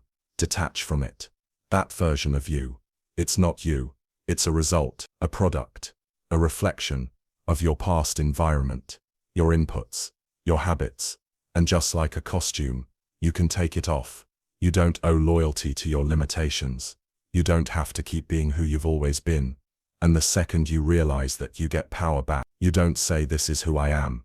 You say this is who I was, and I'm done with it. And now, you build the new mind. You don't wait for permission. You don't ask if it's possible. You decide, and then you repeat it until it becomes real. You create new identity statements, not affirmations, declarations, truths you burn into your nervous system every single day. I'm disciplined. I execute. I think clearly. I move with intention. I'm becoming more dangerous every week. I learn faster than anyone around me. I don't fold when it's hard. I rise. You write them, speak them, act like them, over and over, until your brain starts to believe them more than the old story. That's identity rewiring. It's not overnight. It's not loud. It's not pretty. It's daily. It's quiet. And it's brutal. Because the old self doesn't die easy. It fights back. It wants to be comfortable. It wants to be liked. It wants to stay soft. So every time you do something new, every time you step out of pattern, the old mind resists. It whispers, this isn't you. You're faking it. You're not ready. And in that moment, you've got a choice. You either feed the voice, or you starve it. You either fold and fall back, or you act like the new version of you, before it even feels natural. Because that's how change works. You act your way into a new mind. You don't wait to feel different. You become different. And here's the kicker. It doesn't take years. You don't need to wait for some breakthrough. You just need consistency. One truth, repeated with enough emotional intensity and action, can override a lifetime of false programming. But only if you can. You can't kill your old self with half effort. You can't build a new mind while still entertaining the old habits. You have to go all in, burn the backup plan, let go of who you were completely, and walk into the unknown like your future depends on it. Because it does. And when you do that, When you fully divorce your former self, the world starts reacting differently. You speak clearer. People listen. You move with authority. Opportunities open. You stop being intimidated by pressure because you've trained for it. And here's the wild part. It feels natural, not because it's always been you, but because it's now the only version you recognize. You've burned the script. You've outgrown the loop. You've built a new identity from truth, not trauma. And people around you, they'll either elevate or evaporate. They'll say you've changed, and they'll be right, because the you that tolerated low standards, that explained your value, that stayed quiet, that version doesn't live here anymore. Now you lead. Now you build. Now you act with thought. Now you learn with hunger. Now you speak like you know who you are. Because you do. You built it. And no one can take that from you. That's what this is about. Not surface-level improvement. Not empty motivation. But full-scale, unapologetic self-demolition. And you want to change your life. Cool. Start by killing the version of you that keeps getting in the way. Then bury it. Mourn it if you have to. And go build the mind that can carry the weight of who you're becoming. Chapter 13. Turning insecurity into fuel for mastery. Everyone has insecurity. Everyone. Even the confident ones. Even the winners. Even the people you look at and think they've got it all figured out. They don't. They've just learned how to turn their insecurity into fuel instead of a cage. And if you don't learn how to do the same, your insecurity will run your life in silence. It'll show up as hesitation, as overthinking, as perfectionism, as procrastination that looks logical but is really fear dressed up in excuses, because that's what insecurity is. Fear disguised. Fear of not being enough. Fear of being seen as a fraud. Fear of trying and still failing. But here's the truth. Insecurity isn't the enemy. Unused insecurity is. When you leave it unprocessed, it festers. When you ignore it, it grows louder. But when you face it and convert it into precision, clarity and hunger, it becomes one of your greatest weapons. That shift is everything, and most people never make it. They try to escape insecurity, avoid it, numb it with validation, hide it under the mask of confidence. But the most powerful people, they didn't escape insecurity, they outgrew it. They used it as a mirror, a map, a trigger for work, not withdrawal. And that's what you're going to do, starting now. The first step is this. Stop judging your insecurity. Start studying it. Where does it show up? What does it say? Whose voice does it sound like? Because most of your insecurity didn't start with you. It was inherited, a byproduct of your environment, your upbringing, your past. Maybe a parent planted it. Maybe a teacher magnified it. Maybe failure reinforced it. And over time it became a core belief. I'm not enough. But that belief is a virus. It's running in the background of your life, dictating how hard you try, how big you dream, how much you speak, how fast you move. And unless you upgrade that code, it'll keep hijacking your future. So what do? You bring it to the surface. You call it out, without flinching. I feel insecure when I speak in front of people. I feel like I'm not smart enough to be in that room. I second guess my decisions because I don't trust myself yet. This isn't weakness. This is honesty. And honesty is the foundation of mastery. Once you've identified the insecurity, the next step is this. Attach it to action. You don't fight insecurity with affirmations. You fight it with behavior. If you don't feel competent, study harder. If you don't feel confident, practice more. If you don't feel worthy, show up and earn it. Confidence doesn't come before the reps. It comes from them. Most people are waiting to feel better about themselves before they take action. But action is what creates the evidence that kills insecurity. Insecurity isn't a sign that you're broken. It's a signal. It's pointing at the exact area where you need to grow next. That fear of judgment. It's not a stop sign. It's a spotlight. It's saying build skill here. It's saying do more of this until it doesn't scare you anymore. Use it. Let it drive your focus. If you're insecure about how you sound, start recording yourself every day. If you're insecure about your writing, write publicly, over and over. If you're insecure about your intelligence, read twice as much, study harder, speak slower. You want to stop feeling like an imposter? Then outwork the feeling. Overwhelm it with preparation. Silence it with repetition. That's what the best do. They don't let insecurity be the reason they play small. They let it be the reason they sharpen their edge. And over time, something powerful happens. You become undeniable, not because you got rid of all your doubts, but because your discipline drowned them out.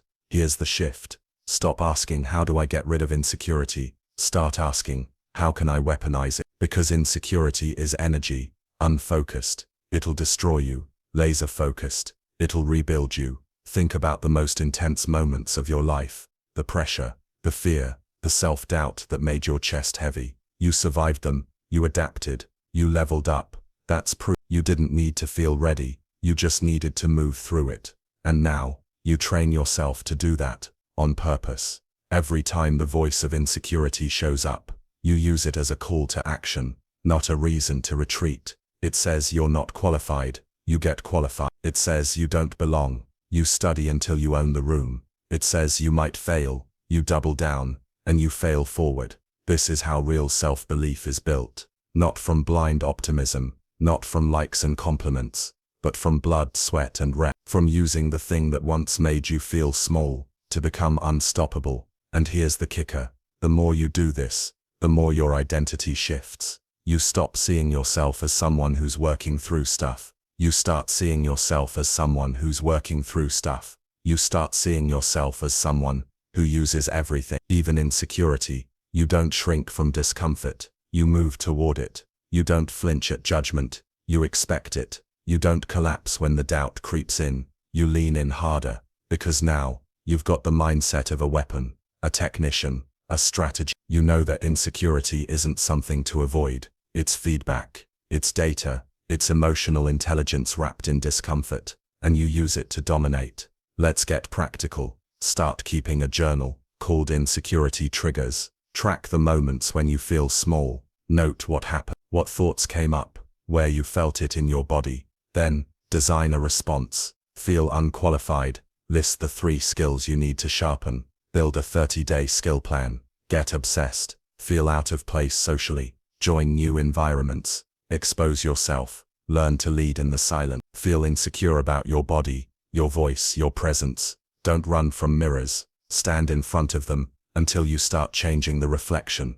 This isn't self-help.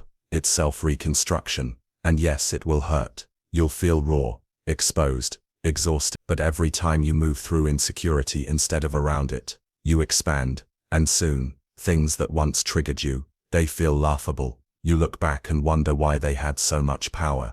The truth, they never did. You just hadn't built the mind that could handle them yet. But now you are, because you've turned the most vulnerable part of your psychology into the most bulletproof. You've stopped seeing insecurity as a flaw, and you've started seeing it as fuel. Fuel for work, fuel for growth, fuel for mastery. Because that's the only thing that separates those who rise from those who shrink. It's not talent, not luck, not even confidence. It's what they do with their insecurity when no one's watching. They train, they build, they sharpen, and eventually, they walk into rooms they used to fear, and they own them, because they didn't wait to feel fearless. They built capability so undeniable, the fear had no room left to breathe. And you're doing that now. Let the doubt come. Let the fear show up. Let the anxiety whisper. Then smile, because now you know what to do with it. You study it. You convert it. You burn it, until all that's left is precision, confidence, and results so loud, the world forgets who you used to be. Chapter 14. The education system failed you. Now what? Let's get this out of the way. The education system wasn't built to make you powerful. It was built to make you obedient. That's the part they never taught you in school. Because school was never about unlocking your potential. It was about controlling it. Memorize this. Sit still. Don't question. Raise your hand. Follow the rules. Get the grade. Forget everything after the exam. Sound familiar? You were taught to perform, to comply, to absorb what someone else told you to value.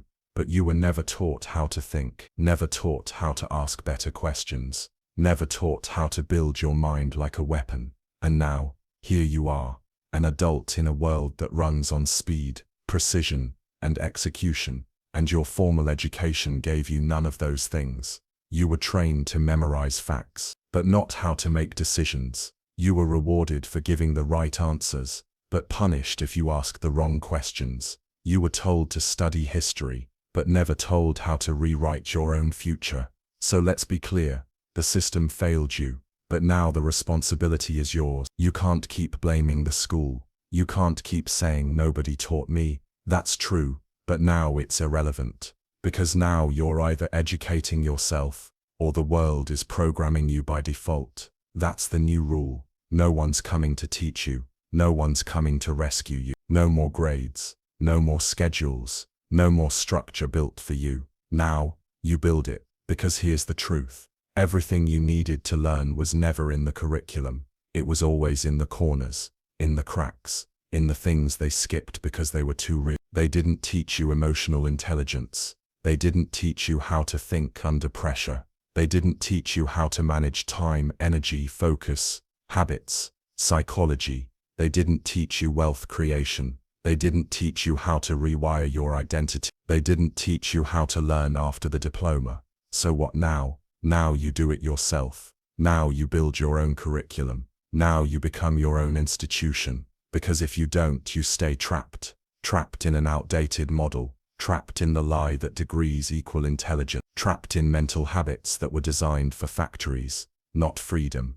And let's get real. School taught you to fear mistakes, to wait for permission, to do what's safe, to follow the schedule, to live by the clock, to sit still and raise your hand. But success is messy. It's chaotic. It's full of failure, trial, improvisation. It rewards those who move first, not those who wait. That's the conflict. You were trained for structure, but life demands adaptability. You were conditioned for theory, but life demands execution. You were taught to avoid wrong answers, but life demands you test, fail, iterate, evolve. The good news, you can unlearn it. Every single part of it. You can rewire your brain to think freely, independently, creatively, but only if you admit that the system didn't give you what you needed, and start building it from scratch. So here's how. Step 1. Audit what you were taught. What beliefs were drilled into you that are still holding you back? Success equals good grades.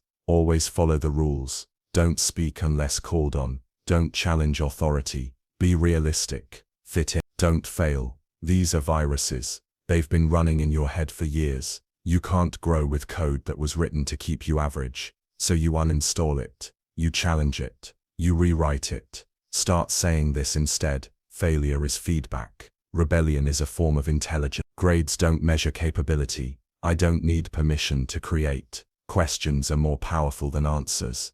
Execution beats theory. Discomfort equals growth. You weren't supposed to learn those truths in school, but now you will by force, by choice, by repetition. Step 2. Rebuild your learning system. Now that you've cleared the old mental junk, you need new structure, but this time, you build it for real life. That means designing your own curriculum, and it starts with asking better questions. What do I actually need to know to become dangerous? What skills will make me unreplaceable? What habits will make me unstoppable? What beliefs do I need to reprogram? You don't need to study algebra again. You need to study negotiation. You need to study how to think under pressure, how to control your emotional response, how to build systems, sell ideas, manage time, and lead yourself when no one's guiding you. This is the real curriculum, the one that builds power, the one that creates leverage, the one that actually pays off in real life. So stop saying, I wish I learned this in school. You did. Move forward. Now, every day is school, and you're both the teacher and the student. You read, you reflect, you build, you revise, you fail, you sharpen, you keep going, because that's what real education looks like. Not a classroom, not a test, but your daily decisions, your system, your inner game, your ability to learn faster than everyone else around you. Step 3. Create your learning infrastructure. Make it non-negotiable, not something you try to do, something that's built into your day like food, like sleep, like oxygen. That means a learning block in your morning routine. That means journaling to track your thinking. That means a system for reflecting on wins, losses, and lessons. That means revisiting material, until it becomes part of your identity. No more passive read, no more podcast binging with no retention, no more highlight quotes with no action behind them. This is about becoming, not consuming. Every day ask, what did I learn today that will make me more effective tomorrow, and how will I apply it? That's school now. That's the education system that actually works. You, your mind, your execution, no hand raising, no grading curve, just truth and traction. Step 4, find new teachers, not in a classroom, in real life. Mentors, books, podcasts, interviews, courses, experiences. Learn from people who are living what you want, not just talking about it. And be ruthless with your filter. Don't take advice from someone who hasn't built anything. Don't learn theory from someone who's never executed. Don't let traditional voices define your non-traditional path. You are now the dean of your future. You decide what gets taught. You decide what matters. And your results are the only final exam that counts. Step 5, own your progress like no one else is watching. Because they're not. And that's the point. There's no report card now. No teacher to validate you. No one to pat you on the back. You've got to do it for you. You've got to measure your own growth. You've got to set the bar, and then raise it. And here's the upside. Once you start doing this, you realize how much potential school never touched. How much power was always inside you. How much speed you were capable of. How many limits were fake. You were never behind. You were never bad at learning. You were never unmotivated.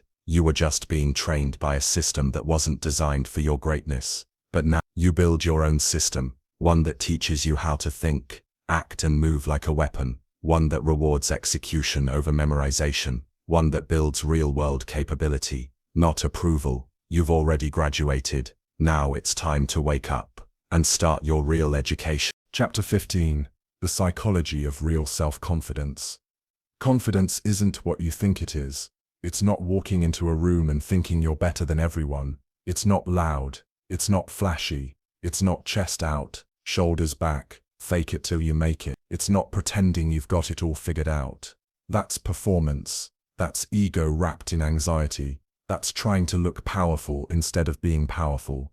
Real self-confidence is quiet. It's steady. It's built from the inside. It doesn't need to be validated, because it's not seeking approval. It's earned. And if you didn't earn it, it's fake. That's the first truth most people don't want to face. If your confidence is based on hype, it will collapse under pressure. You might sound confident on a good day. You might feel good when people clap for you. But what happens when it's silent? When it's just you? When the results haven't shown up yet? When the feedback is brutal? If your confidence disappears in those moments, it wasn't real. It was a mood, not a mindset. So let's rebuild it. Let's talk about what confidence actually is. Confidence is self-trust. It's knowing that you can handle what's in front of you, not because you're perfect, but because you've trained for it. It's the belief that your preparation is louder than your doubt, that your work ethic is heavier than your fear, that your identity is rooted in competence, not compliments. And that's the key. Real confidence isn't a feeling, it's a result. It's the natural byproduct of putting in the reps. Most people are trying to feel confident, but the ones who actually have it, they don't chase the feeling, they chase capability. They know something most people don't. You don't need to feel confident to act. You act and confidence follows. Confidence comes from evidence, from doing hard things, from keeping promises, from watching yourself not quit, from proving, over and over again, that you can rely on yourself. You want more confidence? Then stop looking in the mirror and start looking at your behavior. Ask yourself, did I do what I said I'd do today? Did I face what I was scared of? Did I improve my skill set? Did I keep moving, even when it was uncomfortable? If the answer is no, then that's why you don't feel confident. Your brain can't lie to itself. It knows when your habits don't match your ambition. You can't fake repetition. You can't fake discipline. You can't fake self-respect.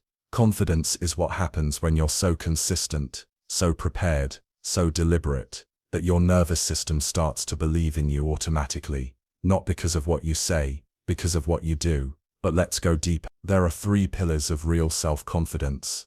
Pillar 1, competence. You can't be confident in a skill you haven't developed. That's not confidence, that's delusion. So many people are walking around trying to boost their confidence when what they really need is practice. Want to feel more confident speaking? Then speak more. Record yourself. Get feedback. Speak in uncomfortable settings.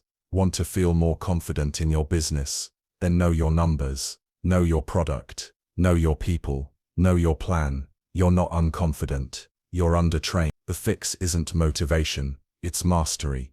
The more skilled you are, the less you need hype. Your ability speaks for itself. You move different because you've earned it. That's what confidence really feels like. Not ego, not pretending, just calm readiness. You don't brag, you just know. Pillar 2, integrity. You can't feel confident when you're constantly letting yourself down. You can't feel powerful if your word is weak. You say you'll wake up early, then you don't. You say you'll eat clean, then you say you'll study, train, execute, and then scroll, snooze, avoid. Every time you do that, you lose trust in yourself, and confidence erodes, quietly, not because the task was hard, but because the signal to your brain was I don't follow through. And once your brain starts believing that, everything else becomes harder. But the opposite is true too. Every time you keep a promise, especially when it's hard, you build trust. You send the signal I do what I say, I don't negotiate with weakness, I follow through. And that signal gets stored. It becomes identity. It becomes reflex. It becomes strength. That's what builds confidence. Not winning all the time, but refusing to abandon yourself, especially when no one's watching. Pillar 3, exposure. You can't build real confidence in a vacuum. You've got to face pressure. You've got to expose yourself to things that make your heart race, your palms sweat, your mind question itself. That's how you expand your confidence ceiling. Most people don't lack confidence. They lack exposure. They've never actually tested themselves in high-stakes environments. They've never felt the discomfort long enough to grow through it. And so their confidence is theoretical. But theory dies in pressure. Only exposure creates transformation. Put yourself in the room. Take the mic. Launch the project. Pitch the idea. Speak even if your voice shakes. Every time you do that, you stretch your identity. You show yourself that fear doesn't control you. You give your brain evidence that you can survive the fire, and maybe even thrive in it. That's the loop you need.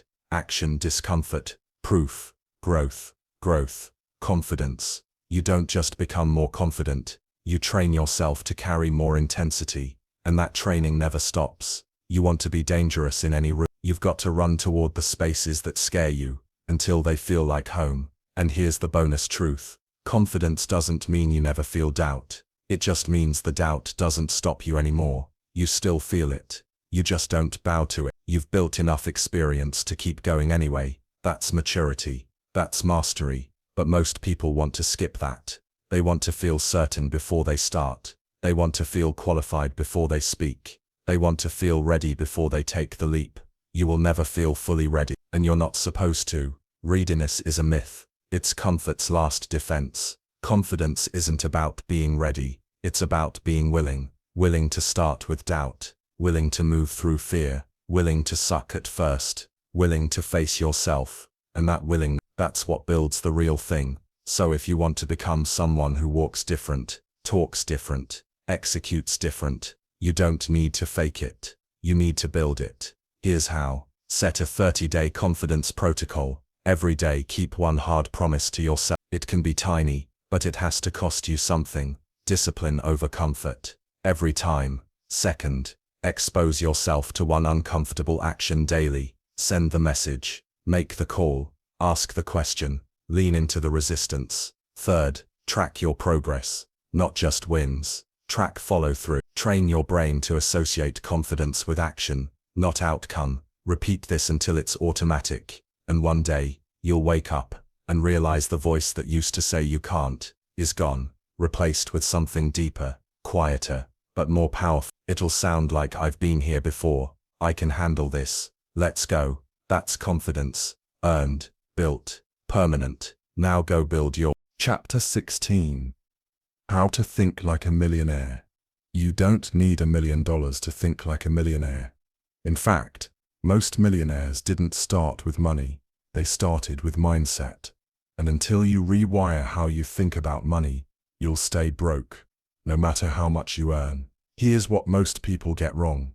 They think wealth is a number, but wealth is a way of thinking, because money doesn't change who you are, it magnifies who you already were. If you're insecure and broke, you'll be insecure and rich. If you're reckless and broke, you'll be reckless and rich. If you think small, spend impulsively, and avoid responsibility, no amount of income will save you from yourself. The world tells you to get rich, but the real game is to become rich internally first. That's how it starts. You don't wait until you're rich to act like it. You train your brain to think like money already trusts you. You build the mental infrastructure to hold wealth before it shows up. Because if you don't, it'll destroy you. So let's get into it. How do millionaires think, and how do you install that mindset now? Even if you're dead broke, they think in assets, not income. Most broke people ask, how much do I make? Millionaires ask, what am I building that makes money without me? That's the fundamental shift. Broke thinking is about paychecks. Rich thinking is about ownership. Your job pays you once. Your asset pays you forever. So while the average person is chasing raises, the millionaire mind is asking, can I turn this into a system? Can I build something that compounds? Can I extract value from this skill or idea without trading more hours? It's not about working harder. It's about working on things that scale. That means creating products instead of selling time, building brand equity, not just output, investing in skills that compound, automating what others do manually, owning leverage points, not chasing applause. This mindset isn't optional if you want real freedom. You could be making 6 figures right now and still be broke mentally if all your income depends on your hours. You want to be rich? Start thinking in systems. Start asking yourself, how do I become the person who owns the process, not just works inside it? You don't need capital to think like this. You just need clarity and commitment. 2. They separate time from money. Broke minds believe money is earned by hours. Millionaire minds know money is earned by impact and value. You don't get paid for showing up. You get paid for creating outcomes. This means stop thinking, how can I make $50 an hour? Start thinking, how can I create $50,000 of value this month? That's the shift. Same energy, different lens, different results. Millionaires look at time differently. They don't just guard it, they invest it. Every hour goes toward building something with a return. That could be knowledge, content, systems, deals, offers, relationships. Their calendar isn't just busy, it's intentional. They know the most expensive thing in the world is time spent on low-return thinking. So ask yourself, what percentage of your week is spent on things that multiply you, and how much is spent on maintenance, noise, distractions? Audit, adjust, move different. 3. They don't spend for status. They invest for power. Most broke people spend to feel better. They buy clothes to look successful, cars to look rich, trips to feel important. Millionaire minds flip it. They don't use money to impress. They use it to increase leverage, increase access, increase opportunity. Every dollar is either a dopamine hit or a decision. Broke minds choose the hit. Rich minds choose the decision. That's why they'll drop thousands on mentors, masterminds, courses, marketing, ads, while the average person says that's too expensive, but will blow the same money on a weekend that changes nothing. Millionaires ask, what does this give me back? Does this expand my capacity? Does this buy me more time, more skill, more access? If not, they skip it, because they're not trying to look rich. They're building economic power. You can start doing this now. Even with every purchase is a vote for the future you want. Start voting wisely. 4. They love learning more than entertainment. Broke minds need to be entertained. Millionaire minds need to be educated. They know their biggest asset is their thinking, so they feed it. Books, coaching, deep reflection, strategy. They're not scrolling endlessly. They're hunting for insight. They're obsessed with frameworks. They care more about truth than trends. While others binge Netflix, they binge case studies. While others debate opinions, they study data. While others waste time talking about people, they're studying systems, psychology, markets, leverage, This is how wealth thinkers separate themselves. You don't become rich by accident. You become rich by getting obsessed with how money works. And the earlier you start, the faster the compounding hits. Even if you're broke, if you feed your mind daily, you will outperform 95% of people in 5 years or less. Because most people don't read, they consume, they scan, they skip. You study, you apply, you adapt. It's worth millions. 5. They delay gratification. This one's hard, but it's non-negotiable. Millionaire thinkers understand. Short-term pleasure steals long-term freedom. They'll live small now to build big later. They'll skip the flex to buy the freedom. They'll say no to 99 distractions, so they can say yes to one decision that changes everything. The average mind thinks in weekends. The millionaire mind thinks in decades. They're not after the quick dopamine. They're after long-term power. That's why they build slowly. That's why they reinvest profits. That's why they don't chase lifestyle until the engine is built. And if you're broke, this is your edge. You can't outspend yet, but you can outdelay, you can outdiscipline. You can say no now so you can say hell yes later. Build the machine first, then let the machine pay for the life, not the other way around. 6. They make decisions based on math, not mood. Broke thinkers are emotional. They let fear run the show. They say I can't afford that before they even look at the numbers. Millionaire minds use data. They run the math. They ask, what's the upside? What's the risk? What's the break-even point? What's the opportunity cost? They treat decisions like investors, not children. You want to think rich? Start tracking things. Track your expenses. Track your energy. Track your learning. Track your growth. You don't need to become robotic, but you do need to become rational. Because money doesn't respond to emotion, it responds to clarity, to logic, to decisions made with facts, not fear. 7. They own their outcomes. All of them. This is the one that hurts, but it's the foundation of wealth thinking. Millionaires don't blame.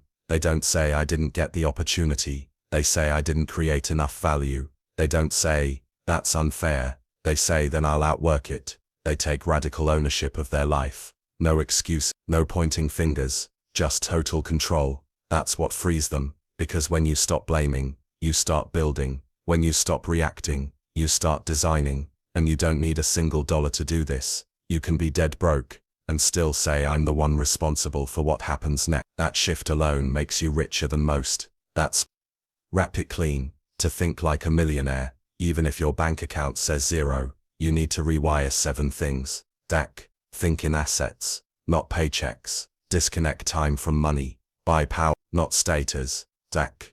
Prioritize education over entertainment. Delay pleasure to build the machine. Make decisions with math, not mood. Own every outcome like it's your fault. This isn't about motivation. This is about operating on a new level. You start doing this now, not after your first. Now, and when the money comes, you'll be ready, because you're not just rich, you're built for it. Chapter 17.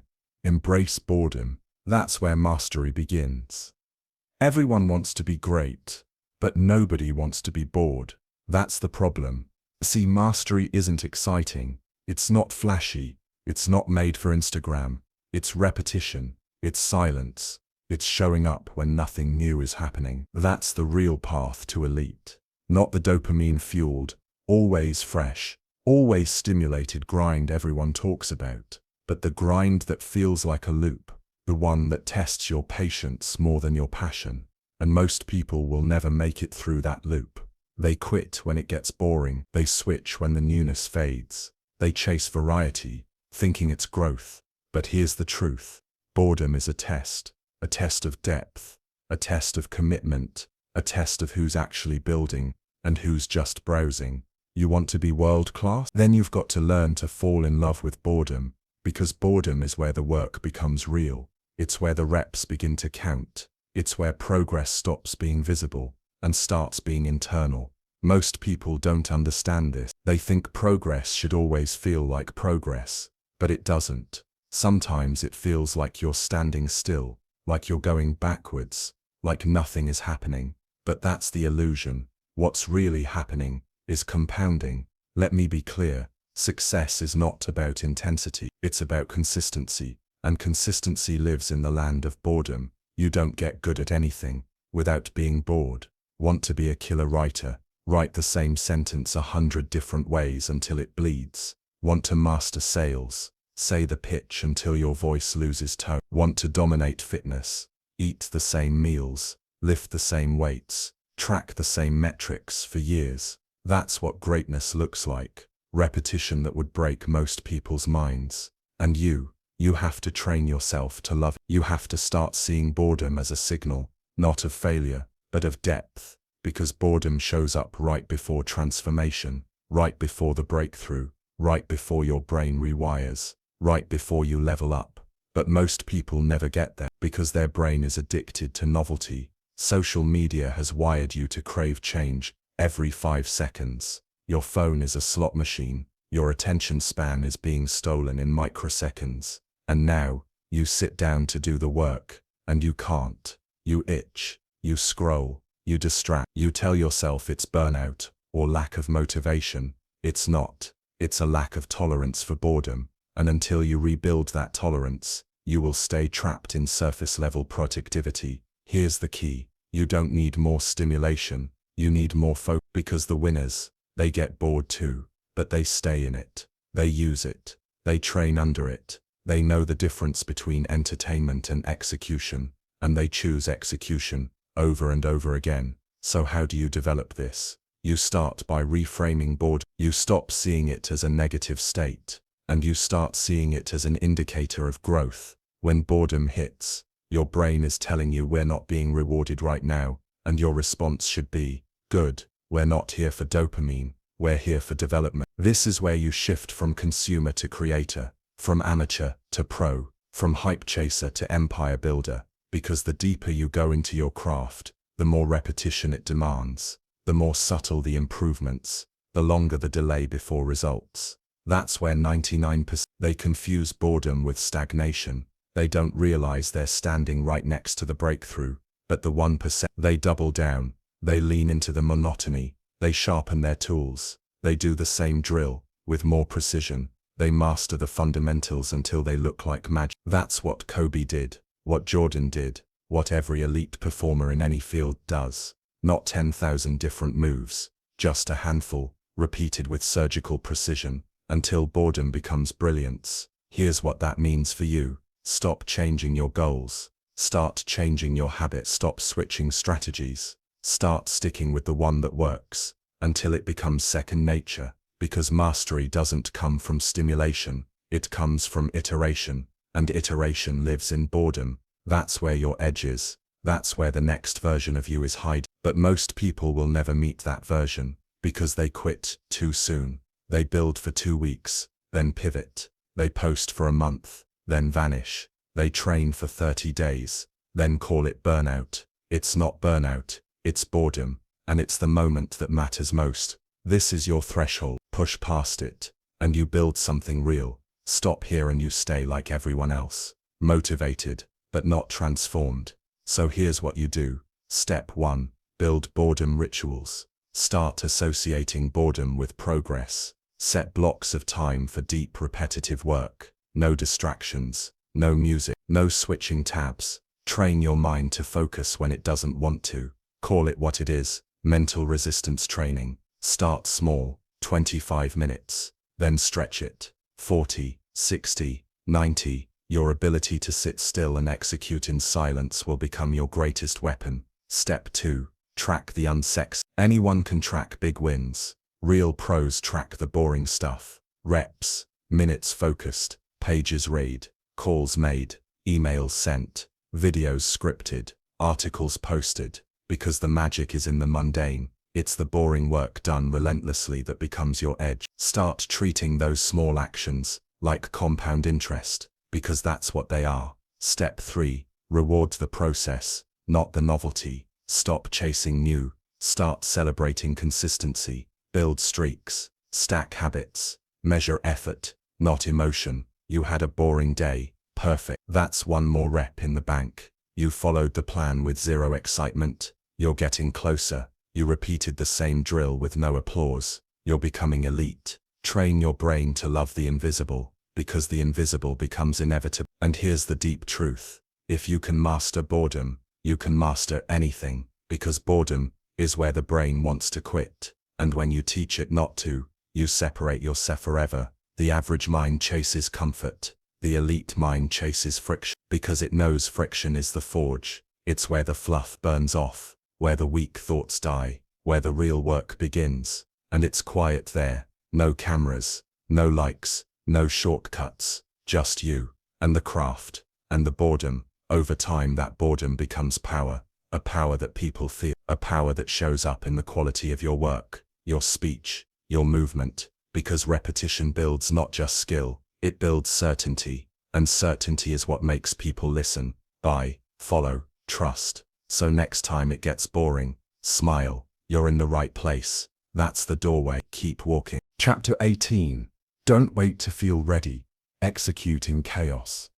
Everyone wants to win, but everyone's waiting. Waiting for the right time. Waiting for the perfect mood. Waiting until they feel ready. Waiting until things slow down. Waiting until life calms down. Waiting until the fog clears. That's the lie. Here's the truth. You're never going to feel ready. Not for the real things. Not for the things that matter. Not for the leap. Not for the risk. Not for the decision that changes everything. Readiness is not a feeling. It's a decision. The people you admire, they didn't feel ready either. They just moved anyway. Because they knew something most people don't. Action creates clarity. Waiting creates confusion. Let that hit. You don't get confidence from thinking. You get it from movement. You don't get certainty from planning. You get it from colliding with the real world. And until you do that, you're stuck. Stuck in the loop. The cycle of hesitation. The loop of not yet. The loop of I'm still preparing. The loop of once I figure it all out. Here's the kicker. The more intelligent you are, the more dangerous this loop becomes. Because smart people can justify anything.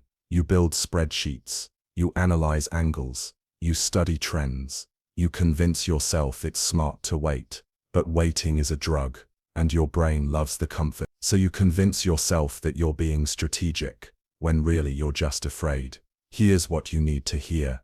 You don't need more time. You need more courage. And courage isn't the absence of fear.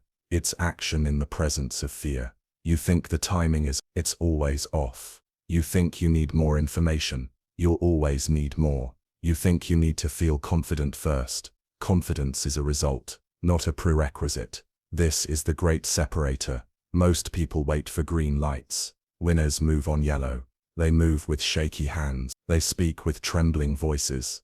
They launch before the product is perfect. They pitch before the deck is done. They go live before they're comfortable. That's why they win. Because speed beats certainty. And the game rewards momentum. You want to know the real superpower. Execute in chaos. Move when it's messy. Act when it's unclear. Show up when your mind screams not yet. Because here's what happens. Once you move, the fog starts to lift. Once you act, the fear starts to shrink. Once you commit, the plan starts to form. But not before. Execution isn't the last step. It's the first domino. And the faster you knock it over, the faster everything else aligns. So if you're sitting there, overthinking, over-planning, over-analyzing, understand this. You're not building safety. You're building paralysis. You're not creating strategy. You're creating stagnation. The solution: move anyway. Not recklessly, not blindly, but boldly, intentionally, urgently, because nothing will ever be fully figured out. And if you can't move without guarantees, you'll always be behind the ones who can. This applies to everything. Start the business before the branding is perfect, before you have all the answers, before you feel qualified. Launch the content before your voice is polished, before your audience is big, before the algorithm favors you. Have the conversation before it's comfortable, before the script is rehearsed, before you're in the mood. Because waiting robs you twice. It steals your time and your identity. Every time you wait, you reinforce the belief that you're not ready. That belief becomes a loop, a voice, a habit. And soon you've trained your brain to hesitate by default. But you can rewire it. You rewire it by flipping the script. Instead of asking, am I ready? Ask, what's the next move? Instead of thinking, what if I fail? Think, what will I learn? Instead of fearing the unknown, Get curious about who you'll become in it. Because chaos doesn't mean stop. Chaos means go with force. And let's be clear, no one's immune to the chaos. The economy shifts. Life gets loud. Doubt creeps in. Plans fall apart. The only question is, can you still execute? Can you ship the work when your schedule collapses? Can you keep showing up when no one's watching? Can you press publish with your stomach in knots? Can you launch even when your plan is half built? That's the difference. That's what separates the almost from the all-in. Because the game doesn't reward ideas. It rewards initiators. The first to move. The one who steps forward when others freeze. The one who doesn't wait for motivation. They act their way into it. That can be you, but you have to break the addiction to readiness. So here's the protocol. 1. Make a bias toward execution your identity. This isn't a tactic. It's a worldview, a standard, a muscle. You tell yourself daily, I don't wait, I build, I move with information, not perfection. I execute now, I adjust after. Start reinforcing this identity through small wins. Message sent, video posted, call made, offer launched, script written. Each act becomes a vote, and those votes shape who you are. You're not trying to feel ready. You're training yourself to act regardless. 2. Shrink the window between decision and execution. This is huge. The longer you wait, the louder fear gets. So collapse the space. Have the idea. Ship it. Think the thought. Say it. See the move. Make it. Don't give your brain time to negotiate, because it will. It'll bring up the doubts, the risks, the ghosts. Cut it off. Act first. Refine second. That's how you build decisiveness. And decisiveness is a cheat code. It multiplies speed. It shrinks regret. It builds momentum in days, not years. 3. Measure action, not outcome. You're going to mess up. That's part of the game. You'll fail. You'll get rejected. You'll get it wrong. So what? The goal isn't perfection. The goal is progress. Most people quit because their actions didn't get applause.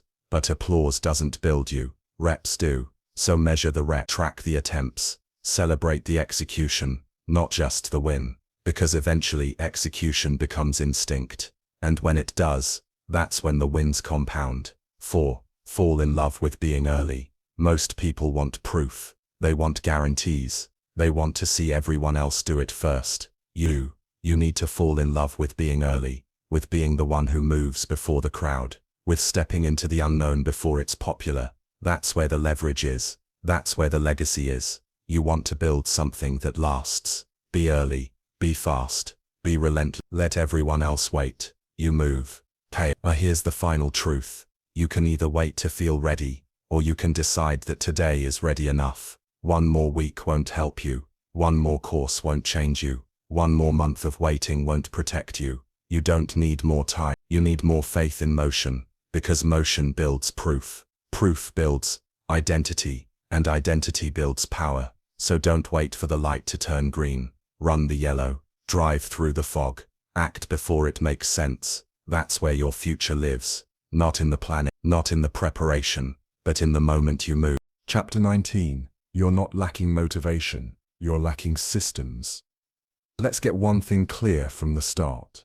Motivation is a liar. It shows up when you don't need it. It disappears when you do. It's inconsistent. It's unreliable. It can't be trusted. And yet most people build their entire life around waiting for it. I'll start when I feel inspired. I just need to get motivated again. I lost my drive. Wrong. You didn't lose motivation. You lost structure. You lost discipline. You lost your system. Here's the truth. You don't need more motivation. You need a system that makes action inevitable. Because motivation is a spark. Systems are firewood. Motivation is hype. Systems are structure. Motivation gets you started. Systems keep you going. And in this world, the finishers win, not the starters, not the inspired, the ones who show up regardless. So let's rewire this from the ground up. Let's dismantle the addiction to hype and rebuild your life on infrastructure. Because the truth is simple. If your life doesn't run on systems, it runs on chaos. And chaos always leads to the same place: burnout. Let's go deeper. Motivation is emotional. Systems are mechanical. That's the shift you need. Because if your execution is tied to your emotions, you're screwed. Why? Because emotions fluctuate. You wake up tired. You don't go to the gym. You get bad news. You skip your goals. You have a rough day. You abandon your habits. That's the cost of running your life on feelings. But systems, they don't care how you feel. They don't ask. They just run. You wake up. System kicks in. Checklist, routine, triggers, discipline. Execution becomes automatic. That's freedom. Not doing whatever you want, but doing what you promised, whether you want to or not. You promised, whether you want to or not. Discipline beats motivation, but systems beat both. Discipline is powerful, but it's still a finite resource. You only have so much mental bandwidth to push yourself through friction. Systems remove friction. They make the right action the easy action. Let's say you want to write every morning. You could try to be motivated, or you could build a system. Wake up at 6 a.m., phone on airplane mode, coffee preset, laptop already open to your writing dock, noise-cancelling headphones, word count goal in place, reward after completion. That's a system. It removes guesswork. It removes decision fatigue. It removes the need to feel like it. And that's the point. Greatness is built on automation, not laziness, not creativity, not hype. Automation. The fewer decisions you need to make, the more energy you can put into doing. Systems don't require talent, just intent. This is the beauty of it. You don't need to be gifted. You don't need to be driven 24/7. You just need to design your life to support your goals. That means blocking time on your calendar, setting environmental triggers, automating low-value tasks, creating routines that force consistency, tracking behaviors that matter. Let's take a real example. Most people say they want to read more. So what do? Buy a book, put it on the shelf, wait for motivation. A system person does this. Puts the book on their pillow, sets a recurring reminder at 9 p.m., creates a rule, no phone until 10 pages are read, logs it on a tracker. Guess who reads more? It's not the motivated one, it's the systemized one. And that's the punch. Systems create behavior. Behavior creates identity.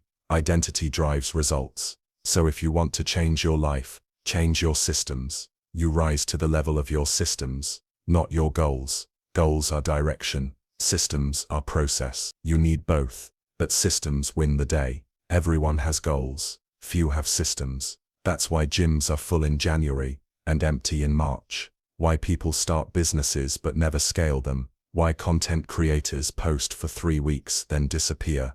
They had the goal, but they didn't have the machine. The machine is what makes progress automatic. It's what makes your actions predictable. It's what keeps you consistent on the bad days. And here's the deeper truth. If your systems are weak, your willpower has to work overtime, and eventually, it breaks. So instead of relying on heroic effort, build a system that doesn't need heroes.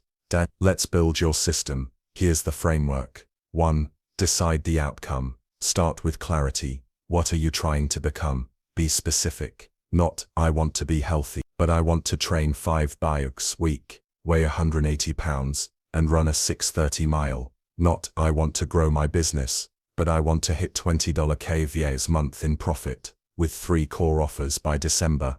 The system is only as good as the target. Vague goals create vague processes. Precise goals create precision machines.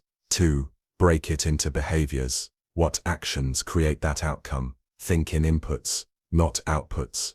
If you want to be a writer, the input is words per day. If you want a fit body, the input is workouts and calories. If you want business growth, the input is lead generation, offers, and sales calls. Turn the dream into data, into something you can measure, into something you can repeat. 3. Create your triggers. Every system runs on triggers. It could be time-based, 9 a.m., location-based at this desk, no distractions, action-based after coffee, a deep work, or rule-based, no eating out unless it's the weekend.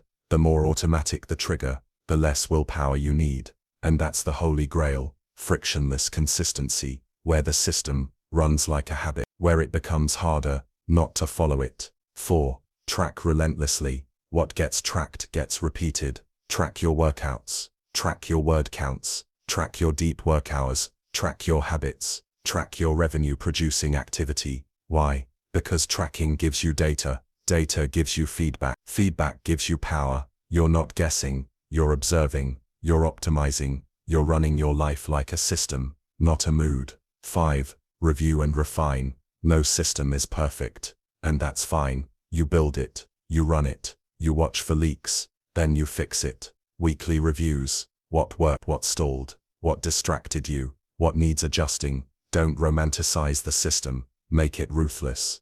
If it's not producing, you tweak it, but you don't quit, because the system isn't sacred, the result is. Now let's talk about the myth that kills most progress. I just need to get motivated again. No, you need to get structured. Your life shouldn't depend on how inspired you feel, it should depend on how designed it is. That's the real flex. Not waking up hyped every day, but waking up to a system that runs regardless. You don't need a miracle, you need a protocol, one that works when you're tired, when you're sad, when you're distracted, when life punches you in the mouth. Because life will, and when it does, motivation dies. But systems, they live on. Let's land this clean. You want freedom, build a system. You want results, track the reps. You want progress, focus on behavior, not hype. Your calendar is your compass. Your environment is your trigger. Your habits are your automation. Your execution is your edge. You're not tired, you're unstructured. You're not unmotivated, you're unprepared. And now, you know the truth. Stop trying to feel like doing the work. Start building a life where the work gets done anyway. That's the game. That's how you win. That's how you rise, no matter how you feel. Chapter 20. Educate yourself every day. You want the truth?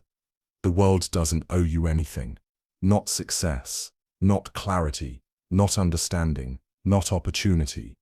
It's not going to stop and explain itself. It's not going to make things easier. It's not going to wait for you to catch up. So if you want to win, if you want to own your life, you've got one choice. Educate yourself. Every day. No one's coming to do it for you. No teacher, no parent, no boss, no coach. And sure, people will say, keep learning like it's a slogan. But this isn't about school. This isn't about passing tests. This is about survival, about power, about taking your mind from average to unstoppable. Because here's the core truth. If you don't educate yourself, the world will miseducate you. It will tell you lies. It will train you to follow, not lead, to consume, not create, to believe what's popular, not what's true, to seek comfort, not mastery. That's the trap. And it's everywhere, from the ads you scroll past to the influencers selling fake purpose, to the 9-to-5 routines, numbing your ambition, to the parents who loved you but never really understood how success actually works. You've been conditioned, not to think, but to comply. So how do you escape that? You learn, you read, you study, you analyze, you unlearn, you rewire, every single day, because education isn't an event. It's not something you finish. It's the oxygen of greatness, the bloodline of growth, the non-negotiable habit of every single high performer you admire. But not the education they told you about, not memorizing dates and equations you'll never use, not sitting in rows while someone lectures about theory. I'm talking about real education, self-applied, relentless, purposeful, education that makes you stronger, sharper, harder to manipulate, faster to adapt, impossible to ignore. You want to be free, learn faster than your circumstances evolve. You want to stay relevant, learn faster than the system can replace you.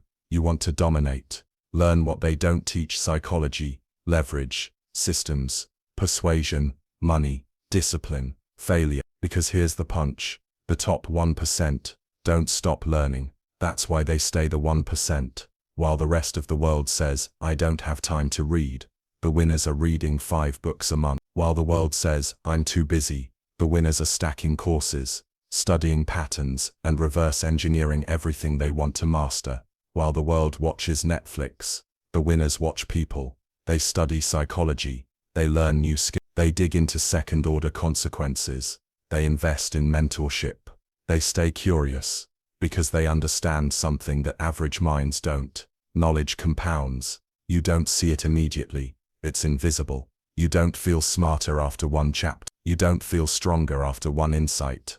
But you stack it, day by day, one idea, one page, one reflection at a time. And then, boom, one day it clicks. You speak differently. You make decisions faster. You walk into rooms with certainty. You write clearer. You lead better. You attract different people. You stop making rookie mistakes. That's the moment it all comes together. Not because you suddenly leveled up, but because you stacked information until it rewired your identity. This is what most people don't get. Education isn't about fact. It's about identity transformation. Because when you learn something new, you don't just know more. You become more. Every new concept is a mirror. It shows you where you're ignorant, where you're fragile, where you're missing leverage. And every time you close that gap, you move closer to the strongest version of you. Not the loudest, not the richest, the most dangerous. Because you're not guessing anymore. You know. And when you know, people feel it. Your confidence isn't arrogance. It's evidence. You've studied, you've failed, you've tested, you've grown. So now you speak with certainty. You move with intention. You build with precision. Because the educated version of you isn't waiting for motivation. They're building systems. They're controlling their time. They're investing in long-term leverage. They're not panicking during chaos. They're executing through it. But here's the warning. You don't stay educated by accident. You have to fight for it, daily, because the world wants to dumb you down, to distract you, to keep you reactive, scrolling, numbing, forgetting who you could be. So you build the habit, like brushing your teeth, like lifting weights, like showing up to work. You make learning a non-negotiable, not a nice to have, not something you squeeze in if you have time. It becomes part of your life architecture. That means reading 15 pages a day, listening to one life-shifting podcast per week, watching content that stretches you, not just entertains you, taking notes, writing reflections, teaching others what you learn, asking better questions, paying for proximity to people smarter than you.